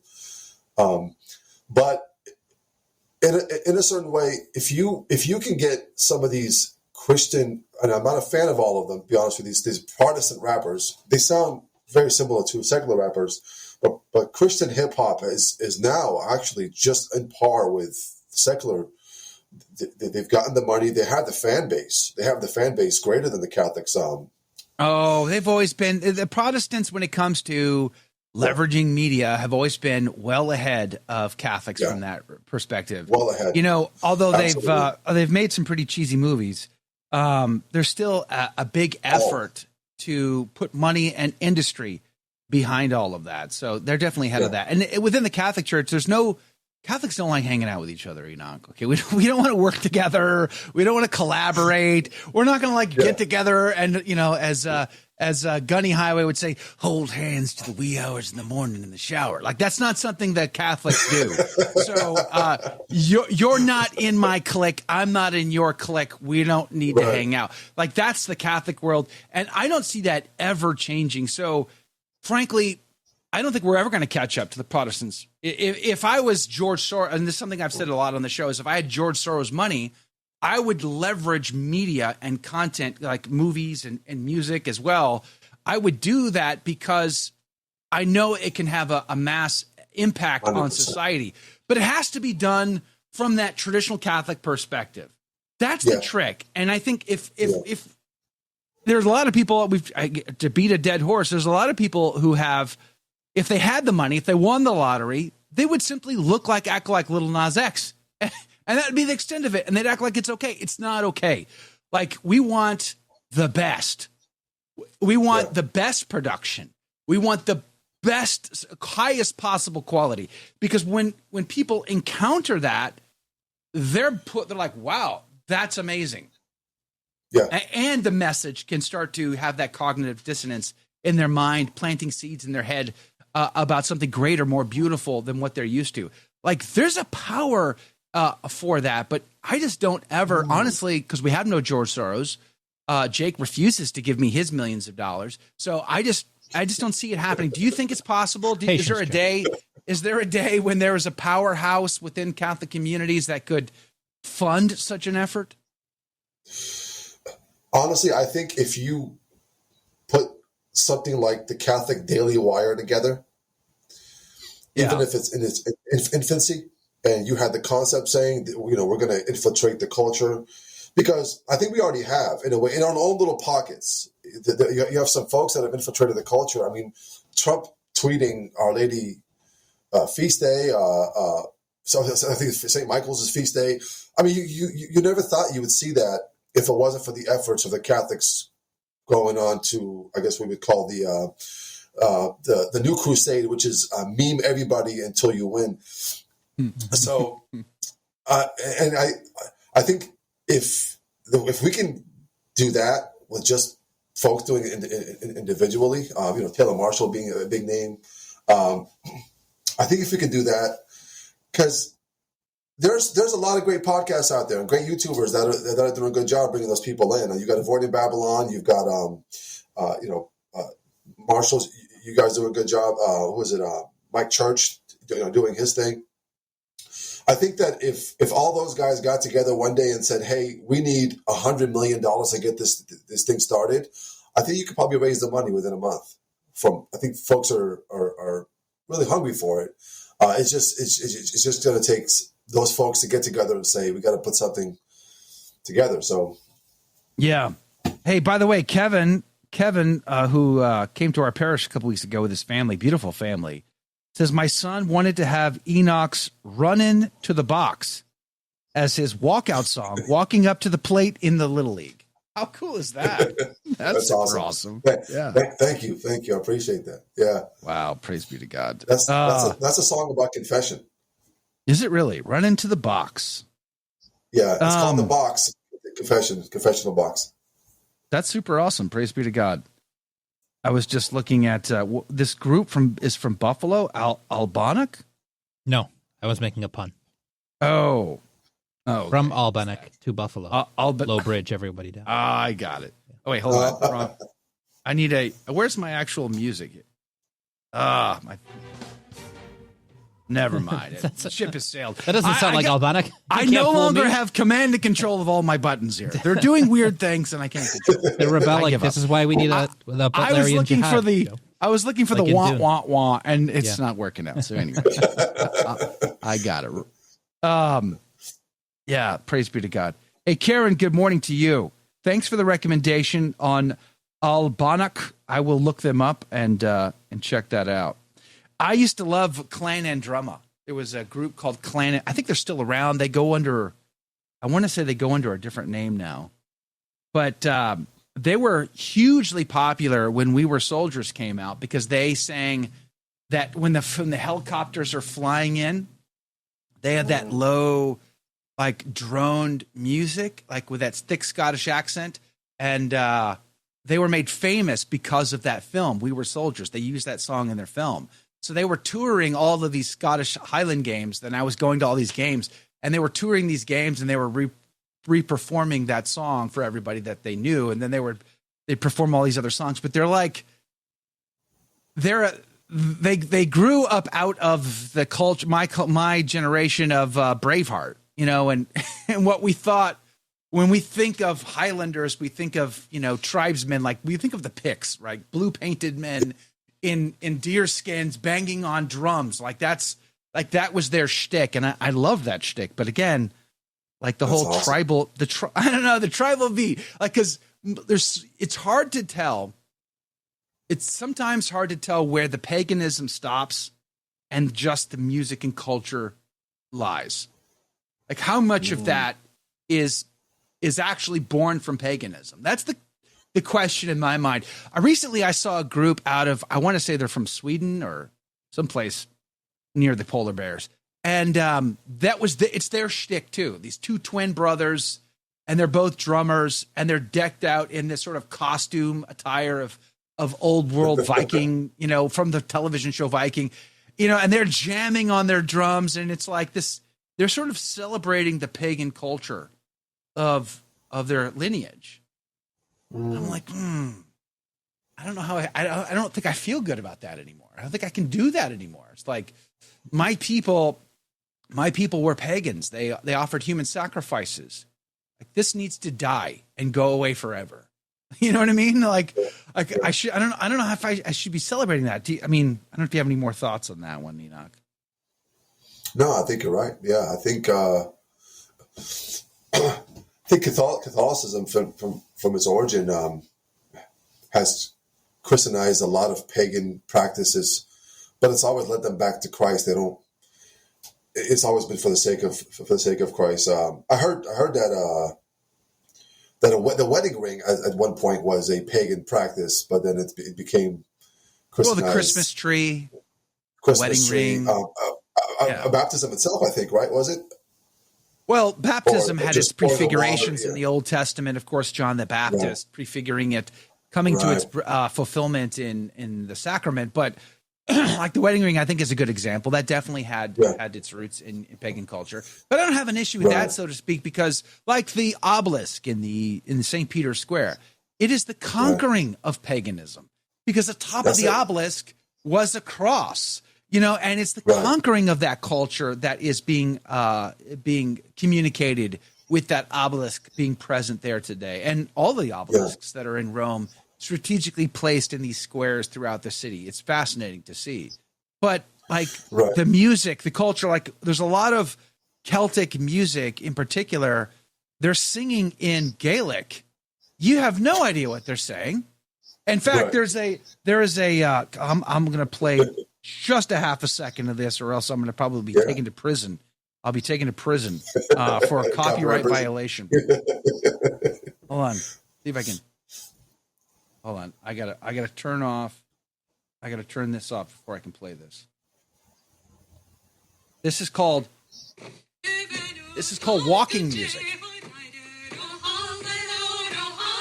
I discovered this because it was featured in a television show that I don't watch, by the way, but I caught the video and I'm like, these ladies are jamming, like, you know, and and it's very specific. This walking music was used by the women in Scotland to prepare the wool. They were having to knead the wool. They were wetting the wool. They were kneading the wool, and so they're working like a team. And so it's almost like it's almost like when the Marine Corps, you know, does. Yeah, it's a work song. Yeah, like there's a reason why we do that. It creates the beat. You know, it gets men to put their shoulders back. They get prideful. They bang the ground with their boots. Like it's the same concept with these women. And then one day, I looked up the translation. Oh boy. Yeah, I was like, oh wait, hold up. I don't know that I can go with this anymore. So you listen to some of the lyrics of the song, and they're talking about some pretty crazy things, and you're like, ladies, hello, Like, you're women. Please stop this. Like, what are you, a bunch of dudes? Like, come on, man. Like, it's so. I think there's a lot to be said that we have to be careful when it comes to music. Yeah. One of the points that I wanted to bring up and failed to do so during the radio side of our conversation was to tie into this concept is Arius, right? When Arius was trying to spread his heresy about our Savior Jesus Christ not being both truly God and truly man, and Athanasius was, having to combat that. Arius, he went into the bars in the sea towns, and he would take their tunes and he'd put his own lyrics on top of them, and they spread like wildfire. And the sailors took those tunes and they would sing them in the next port down the way, and they began to spread throughout. So he understood the power of music, the power of lyrics, the power of a familiar tune to spread bad ideas. And it took off. Athanasius Contra Mundi. Also did that? But on the contrary, St. Alphonsus, believe it or not. Really? Mm-hmm. Yes, he did. He would go towards the pubs, listen to the tunes, and he would change the words with the same tune. Wow. Yeah. I didn't know. So he would put theological, simplified, but theologically accurate teaching lyrics essentially to popular folk melodies. The pop tools at the time, essentially pop music of the time to help teach people. So he was kind of doing that. Now, so are you saying St. Alphonsus Liguori would rap today if he could? I wouldn't be. Again, not all music is created equal, and we were just having discussion in YouTube about how not all pagan societies are created equal. Some things are worthy of being enculturated, and some things aren't. Roman pagan society had certain things that could be enculturated, whereas pre-Columbian, South American pagan society, not a lot there you can take and enculturate and make holy. So there's differences, but it's an approach that has worth to it, as evidenced by St. Alphonsus Liguori. Wow. So the way he writes, he'd be the best lyricist alive today. Are you kidding? Of course, absolutely. The only person that I think could it'd be fun to do like a saint rap battle. I did one between Colby and De Montfort, and who's more Marian. I did like a little rap battle. I did a video. It's on my YouTube. See, now that would be fun. I would totally. I love the epic rap battles. I have a confession to make here. Epic rap battles are hilarious. They're terrible. They're horrible for your soul. Don't watch them. But man, are they funny? Are they? And the amount of effort put into those is got to be astronomical. Like they must put hundreds of hours into every time they create these characters, film them, the lyrics, everything. And I see something like that. I'm like, if I had George Soros' money, I would pay to do that. I would pay people with that kind of talent to take and steal that idea and make it Catholic. But it's got to be at the same level, because it's entertaining. You're getting a laugh. You're amazed all at the same time. But it's like, don't make it vulgar. Don't make it over the top gross. Like, make it amazing. Make it fun. Make it engaging, but also not vulgar. And it's like to me, it shows that there's an opportunity there, because so many people, millions of people, they will watch epic rap battles, won't they? Yeah, look at the views that they have on those. It's because it's done so well. I just wonder who would win in a rap battle versus who is it? Alphonsus versus St. John of the Cross. Those two, man, they wrote so well. I don't know who would up the other one. Yeah, that would be cool. That would be cool. Oh, that would be so much fun to get a team of people. Hold on, I got to turn my volume down again. A team of people, a team of writers. So I just love those ideas. You get these people together. You pay great talent to do amazing things and get them to collaborate. I just don't know that will ever happen. I don't think the Catholic community, Catholic world ever wants to collaborate in that way. We can't seem to overcome. Part of it is a conservative, and especially American conservative problem with individualism. You don't need anyone to help you out. You're an individual. You're a pioneer. You just do your own thing. Well, other people are just going to bring you down. There's not. That's there's not. true there's for not me. that certain. Yeah. There's that certain mentality that you stick it out on your own. No one help. Don't go around helping other people out because that's essentially welfare. I've always been an outsider. Don't get together. Don't work as a community. Like there's no sense of that. That's a good point, Jacob. Actually, it's an interesting point. It's a good point. I've always felt like an outsider. I've never been truly accepted by Catholic cliques. I didn't go to Steubenville. I didn't belong to Focus. I didn't go to Life Teen. So there's always these groups. And unless you are a part of those groups, you sort of always feel like an outsider. So I made the decision years ago to say, you know what? I don't need any of them. Hold my beer. Watch this. Yeah. And I've sort of paved my own path through Catholic media. But at the same time, I've always felt like we don't work together. Like I don't need to be the Life Teen guy. I believe there's a place for that. You got to meet kids where they're at as long as you're taking them where they got to go. So I'm glad someone's trying to I'm glad somebody's out there doing prison ministry right now. I'm not doing it. I'm glad they're doing it. Praise be to God. I'm not doing the kind of work that Aid to the Church in Need is doing or so many other incredible people that are doing amazing work in their specific field.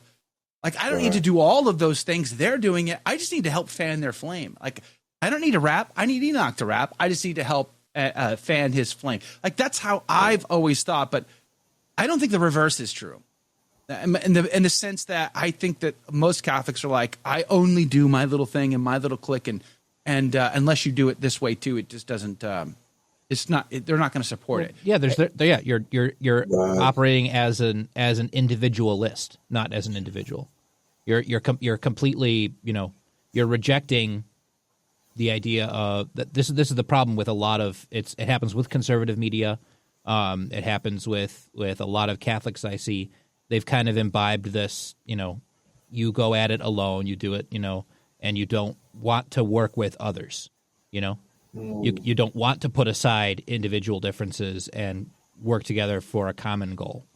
There's a rejection of that because, but I got to do my thing, and I can't have a disagreement with anyone, because, like if I have a disagreement with them, that means I can't work with them and I have to write them off.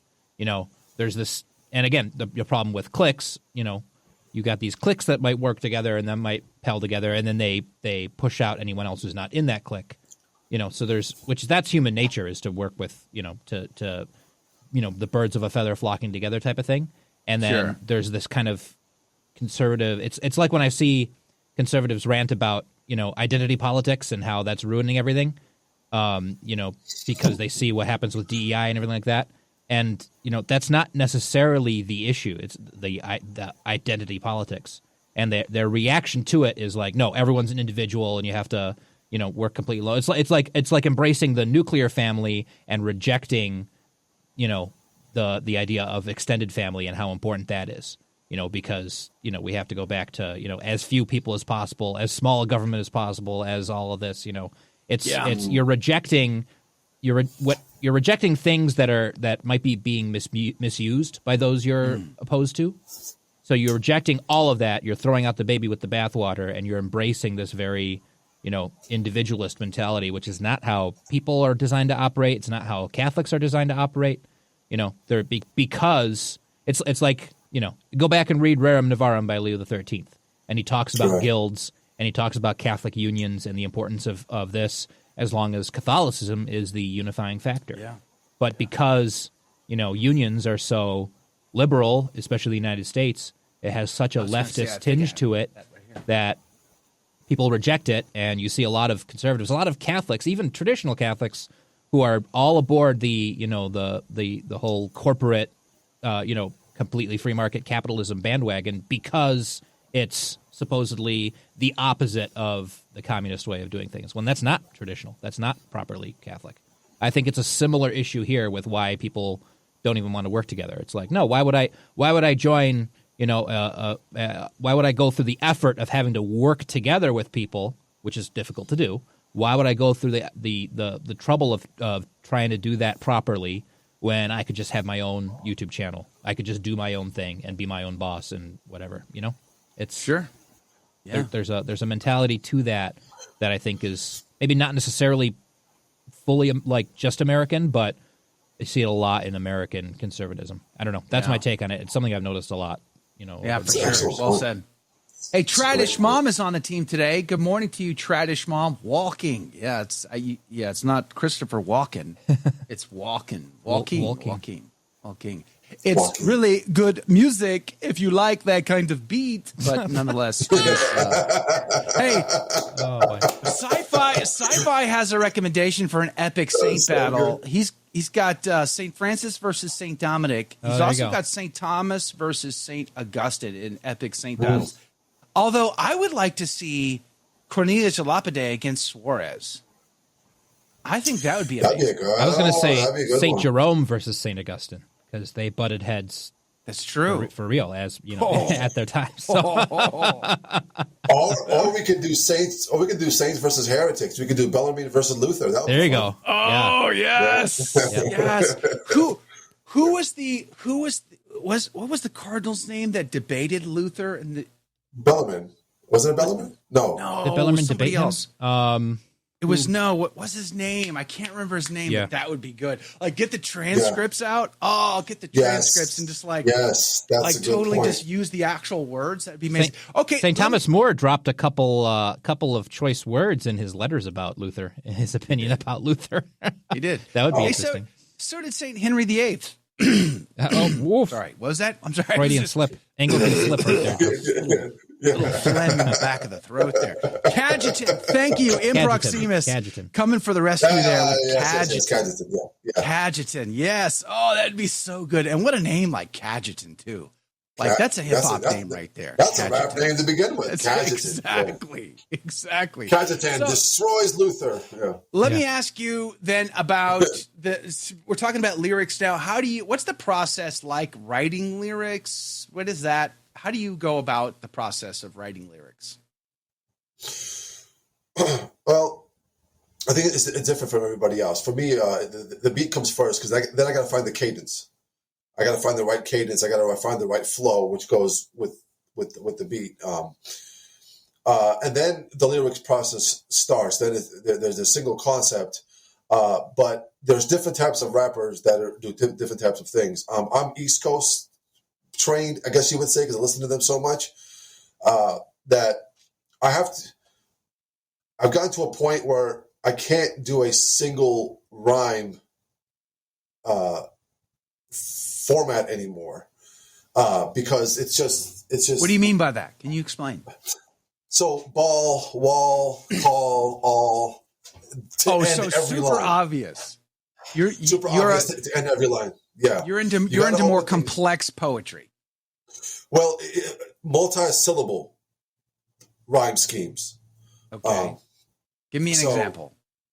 Sometimes I forget my own lyrics. I got a song called I got a song called Joe Cafaso, and it stems off of the idea of Joe Cafaso. The legend has it he wouldn't even scratch an itch because it was a waste of time away from God. That's how devoted he was. Joe Cafaso was the spiritual director of John Bosco, Saint Cafaso. So I got a song called Joe Cafaso, and there's a middle. In the middle section of it is so I say so I think it goes, my time on the earth going past, thoughts for the light then. My time on the earth going past, thoughts for the light then boom goes flash. I forget my own lyrics sometimes. I forget, but well, you write 82,000 songs, you're going to forget one or two. Yeah, exactly. Yeah. On the day 8, I was conformed to back.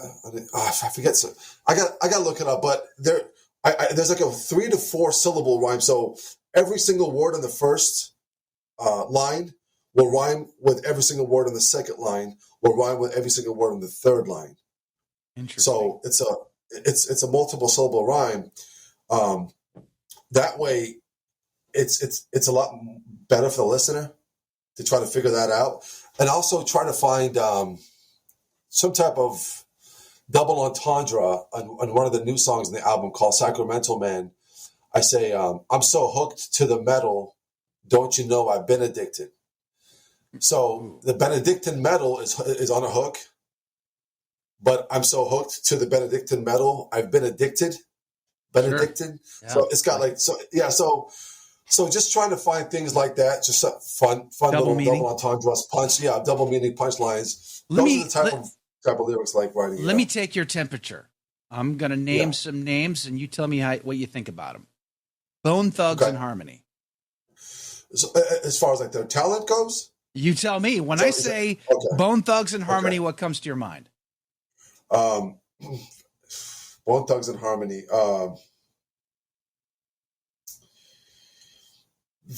Extremely talented, all four.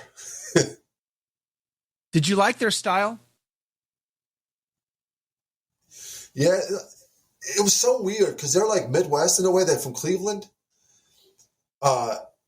It was such a new thing because you had this melodic rap with harmony, and all of them are musically trained. To be honest with you, most people don't know this. Like they're actually musically trained, classically trained, all four of them. But I was such a lyricist East Coast guy that for me, melody didn't mean as much. I want to hear a bar. I'm going to raise my hand. I was like, wow, how'd you figure that out? Like, how'd you come up with that? Like that was my type of hip hop experience. That's why I liked, Nas and Big and Cannabis and those guys from the East Coast. I think they were a lot more talented. So did you like anybody from the West Coast? Can you name anybody from the West Coast that you actually like? I like Pac only because man was a workhorse, and only because I thought he put out pretty decent music, and his passion on the mic was just second to none. But now from the West, I think Kendrick is the most talented as far as lyric writing. I've never heard of him. I wouldn't know. I'm too old for that now. He's more new. He came out in 2010. But if you're more into funky type of beats, and you're riding in your car and you're going through Sunset Boulevard, West Coast music is your thing. If you really want intricate type of lyrics that kind of get you to like, wow, how'd you come up with that? That's actually kind of cool. I'd say East Coast rappers. I mean, look at all the stuff that Wu-Tang had. What about one-offs? What about novelties? House of Pain.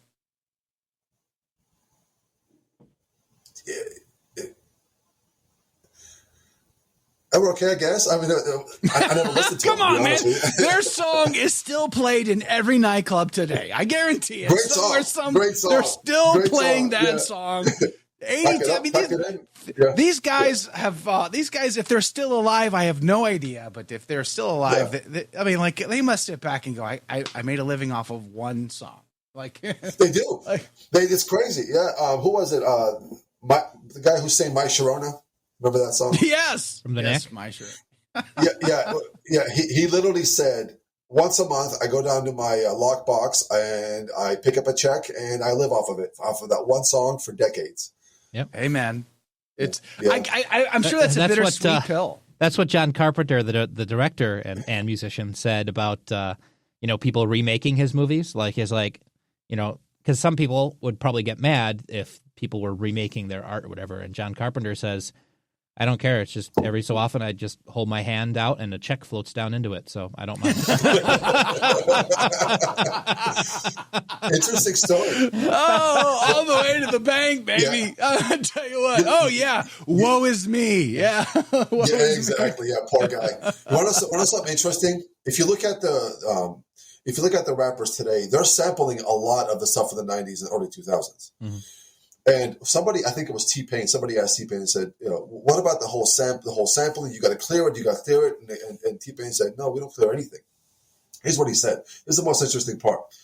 He said, why would I go and clear a sample and go pay big money to clear the sample to get 100% royalty of it, when I could even give 100% of the royalty to the artist if he sues me? He can have the 100% royalty. He can go pick up his $200 a month check, after years of battle, while I made this song became a hit. I'm making six figures touring off of it.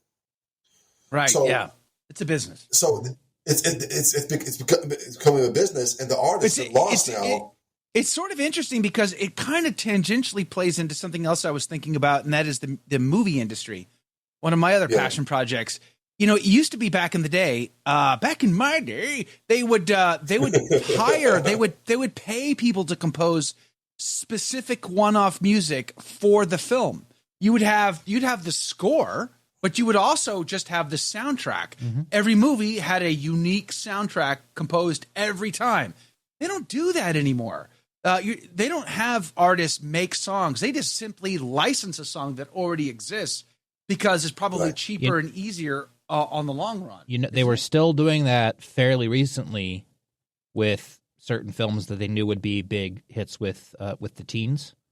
Sure. Because I think all the Twilight films, all the Hunger Games films had soundtrack albums with, you know, artists doing songs specifically written for the movie. Even if they weren't used in the movie, they were, you know, inspired by the motion picture. You know, they were still doing that as of, you know, a few decades ago. A few years ago, really, is what I meant. They just did that with one of the animated Spider-Man movies. That one had a lot of rap and hip hop in it. There was, you know, like there was a like Post Malone on one song and a couple others. Like it was very, you know, the film was very graffiti culture inspired visually, and so it had a lot of, you know, hip hop and rap songs on the soundtrack album with it. So they still kind of do that, but it's a lot rarer than it used to be. Used to be that like every song every movie had at least a song for the end credits, you know. Like all the Batman films in the 90s had music with it, you know. Everything. Like everyone was doing that for a while. Very rare. It's cool to look at the background stories of those two. I think was the name Cotty was the one who made a lot of the soundtrack for the Rocky movies. There was one called the Go in the Distance. Yep. You heard it, bum, bum, bum, bum, bum, bum. And it's such a beautiful piece. They asked him where he was inspired from. He actually said the Mass. He said that piece came from the Mass. He said because what he saw was this bloody sacrifice and then this beautiful resurrection after, and that's what Rocky was. Is this bloody in ring. And that is one of the most beautiful pieces. I mean, I could work out to that for like hours. It's just, it's a beautiful piece. So it's kind of cool to see where they got their inspiration from. And hey, if the Mass doesn't inspire you, there's something wrong with you. You gotta get checked. Yep. That's why all those artistic types signed that letter defending the TLM because of its artistic heritage, even if they weren't Catholic. Right. You know, they still that's a good point. appreciate that. Someone just was discussing that in the YouTube comments. Morrow pointed out the Rudy soundtrack, the movie Rudy. I don't even remember what that sounds like. It's been I remember the score. I watched Rudy. I remember the score, but not the soundtrack. Wow, no kidding. Yeah, of course, Top Gun. Of course, who doesn't remember Right Into the Danger Zone? Yep. That was so good. Yeah. And of course, when they did Maverick, they had some songs on for that. You know, Lady Gaga did some stuff. They had a soundtrack to that, not just a score. Yeah, because I think Tom Cruise is the last movie. Star. I've said that he's the last one who like cares about movies as movies and entertainment that you need to be bigger than life for. You need to go all out and do ridiculous stunts yourself. He's the last great movie star in that way. I really think he is. No one else is really doing it the way he's doing it like that. I think, part of the problem, something I guess that also makes me, this is like a therapy session for me is what this conversation is. Let's just be honest. I should lay down. I feel like I should lay back. I've never been afraid to look like an idiot. Whereas most of the Catholic professional world is, right? They don't ever want to look bad. You want to look polished and like you've got it all figured out all the time.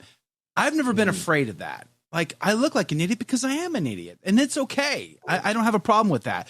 Because you learn from your mistakes. You learn and you iterate faster when you've made a mistake and you try to figure out what do we do wrong and how do we prevent that next time. And then, okay, now we keep running. Whereas I think the Catholic world has always been afraid of of looking bad, and they always want to look polished and like they got it together. And I bring that up to say this, going back to if I had George Soros' money, like, experiment, try interesting things. Like, do interesting things, like this conversation about soundtracks. In a world where everybody has gone this way and they're no longer doing soundtracks, I'd be like, let's do a soundtrack. Okay. Like, here's a blank check. Go make me something amazing, because it would stand out like a sore thumb in a noisy crowd.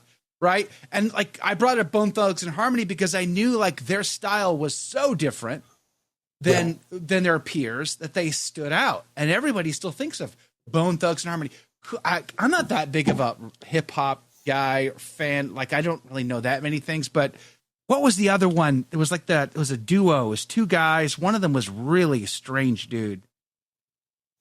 They make jokes about him. Key and Peele make jokes about that guy all the time. I forget the group's name now. Yeah. Outcast. Like, there's a reason. There's a reason why, like they're so different that they're obvious. Yeah. I think there's something to that. I think as a Catholic evangelist, I'm like, I want to steal that and leverage it for the glory of God and for the salvation of souls. And I think we need to be doing that. Like, we need to find ways to do what they do, but do it better, and do it in ways that will not just be like another cookie cutter, one off. But there's such a cookie cutter mentality in almost anything we do. Do you think that's fair? There is. 100%. 100%. That's fair. Yeah. I think, don't be afraid to be different. I will say this. Forget Catholic hip hop. I think just Catholic music in general is getting better. And when I say Catholic music, I'm talking about devout Catholic artists who are putting out purposefully Catholic music in different genres. Hollowed is one of them. He's young. He just got married. I know him. He could play He's a good every guy. instrument. He's a really good guy. Yeah. Super good guy. Daniel's an awesome guy. What a talent. He's more. You say more of a grunge type of alternative. Yeah, grunge. There's some 80s, new wave inspired stuff in there. Like, it's pretty eclectic. Yeah, I'd recommend him. Father Maximilian Dean. What a talent he is. There's a young lady. She just got married as well. Margaret Knapp. What a voice she has. She's classically trained, and she does kind of, I don't know, bedroom pop, but more of a Anya type of music. It's really beautiful. So we're no longer subjected to cheesy Christian Jesus soft rock and roll, because that's all we had for all those years. All we had was your Matt Mars and your Chris Tomlins and all of those guys, taking over every youth conference, making everybody, forcing everybody to cry. So, the people who put the youth conference together can pat themselves in the back. Right. Yeah. Yes, exactly. Emotionalism. Yeah. Emotionalism. Yeah. So you have now actual art that's being put out, and it's gotten to a point where technology and social media, the way we have. Hold on. I have to interject because I'm going to throw you a curveball. What about Father Mix-a-Lot from World Youth Day? What do you think about Father Mix-a-Lot? Was that okay? Father Mix-a-Lot can mix anything he wants. Don't do it anywhere near the liturgy. Amen. That's my thing. Yeah. Praise be to God. That's my thing. Nothing other than chant. Not even chant is the only music that is for the liturgy. I don't care what it sounds like. If it's good, if it makes you feel a certain way, we don't go to mass to get our emotions riled up. We go to mass to worship because that's how God wants to be worshipped. So other than chant, anything goes. Not anything. I don't think metal and screamo is even music at this point. There's some metal stuff that I enjoy, usually more on the classic side, but I love a good use of a distorted guitar, but a lot of it is really just noise for the sake of noise. Our friend Mike would disagree. He's actually in a band that does, and that's what I'm saying. I like it when it's done properly. When you use a distorted guitar right. Pretty good. I mean, I like talent. I like some good Iron Maiden songs. I like talent. Oh, wow. I went to go watch Metallica in concert, and they are talented. I wish I could use that talent for what's wrong with the drummer? Why don't you like the drummer? Have you ever seen videos of Lars trying to in rehearsals and practices? He's kind of a terrible drummer. Is he really? Yeah, No. If you look Stop up it. compilations of Lars like drumming and getting things wrong, and everyone else in the band, like, dude, you've been doing this for like Frustrated with 50 it? years. What's What's wrong with you, man? can't do a proper beat. Well, hold on, Jake. I mean, you can't do decades and decades of drugs, alcohol, and all the rest, and still drum well. I don't like your bar is just too high, Jake. Okay, listen, your expectations. There's definitely not, a lot of artists who have been doing that and are still kicking. But I like I know I'm teasing him because I like talent. When we see talent wherever it's found, I'm like, wow, that's amazing. If it was being used badly, I'm like, that's a tragedy. This talent deserves a better venue. And where there's goodness, there's God, right? What were you going to say? Send me that guy's stuff. It's not my, preferred genre of music, the heavy metal, but I want to promote every Catholic artist that I could possibly promote, because there's people out there who like that type of music. There's people who don't like hip hop, so I get it. But if he's Catholic and he's making music for the Lord, I definitely want to promote it. So send me his stuff. I'd love to listen to it.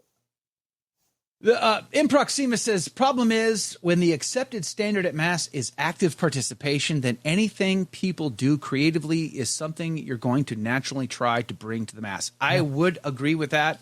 Yeah. I think active participation is a trigger word that we should avoid, to be honest with you.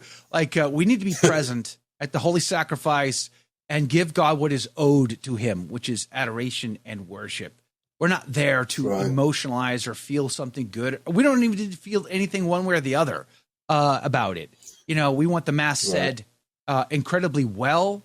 We want it to be intentional, and we want them to follow the rubrics, And if they could just do that, amazing things would happen.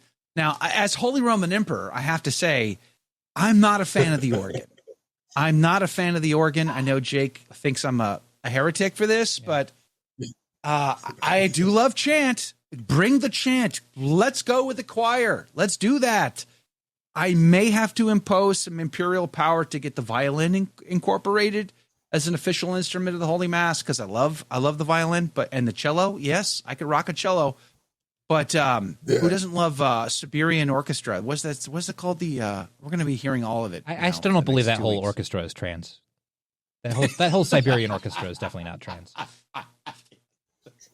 Yes, they are. They're all trans. The trans Siberian Orchestra. I don't believe they're all trans. Every one of them. You're telling me a shrimp fried this rice? Yes, 100%. Anyway, I'm joking. I'm teasing. But yeah, seriously, the organ is not a great instrument. Oh, come on. Organ's got to go. Organ's great. I love the organ. Organ's got to go. When used properly, it is magnificent. Organ and sugar got to go. No. And I promise you, Joe's rejected from the land of milk and honey. He's not going to be allowed in. He's going to be like Moses. Holy Roman Emperor, he won't be allowed on day one of my administration, no more organ, no more sugar anywhere in the empire. Joe will not make it to the promised land. Hey, Enoch, thanks for your time today. Thanks for hanging out in the after show, being a part of the fun conversation. God bless you. God love you, Enoch. We'll love to have you back soon. We'll see you guys back here tomorrow. Remember, it's Our Lady of Guadalupe, so you need to go out and get your copy of Warren Carroll's Our Lady of Guadalupe and the Conquest of Darkness, or else you might have to face eternal punishment and damnation. Just saying. God bless you. God love you. We'll see you back here tomorrow morning.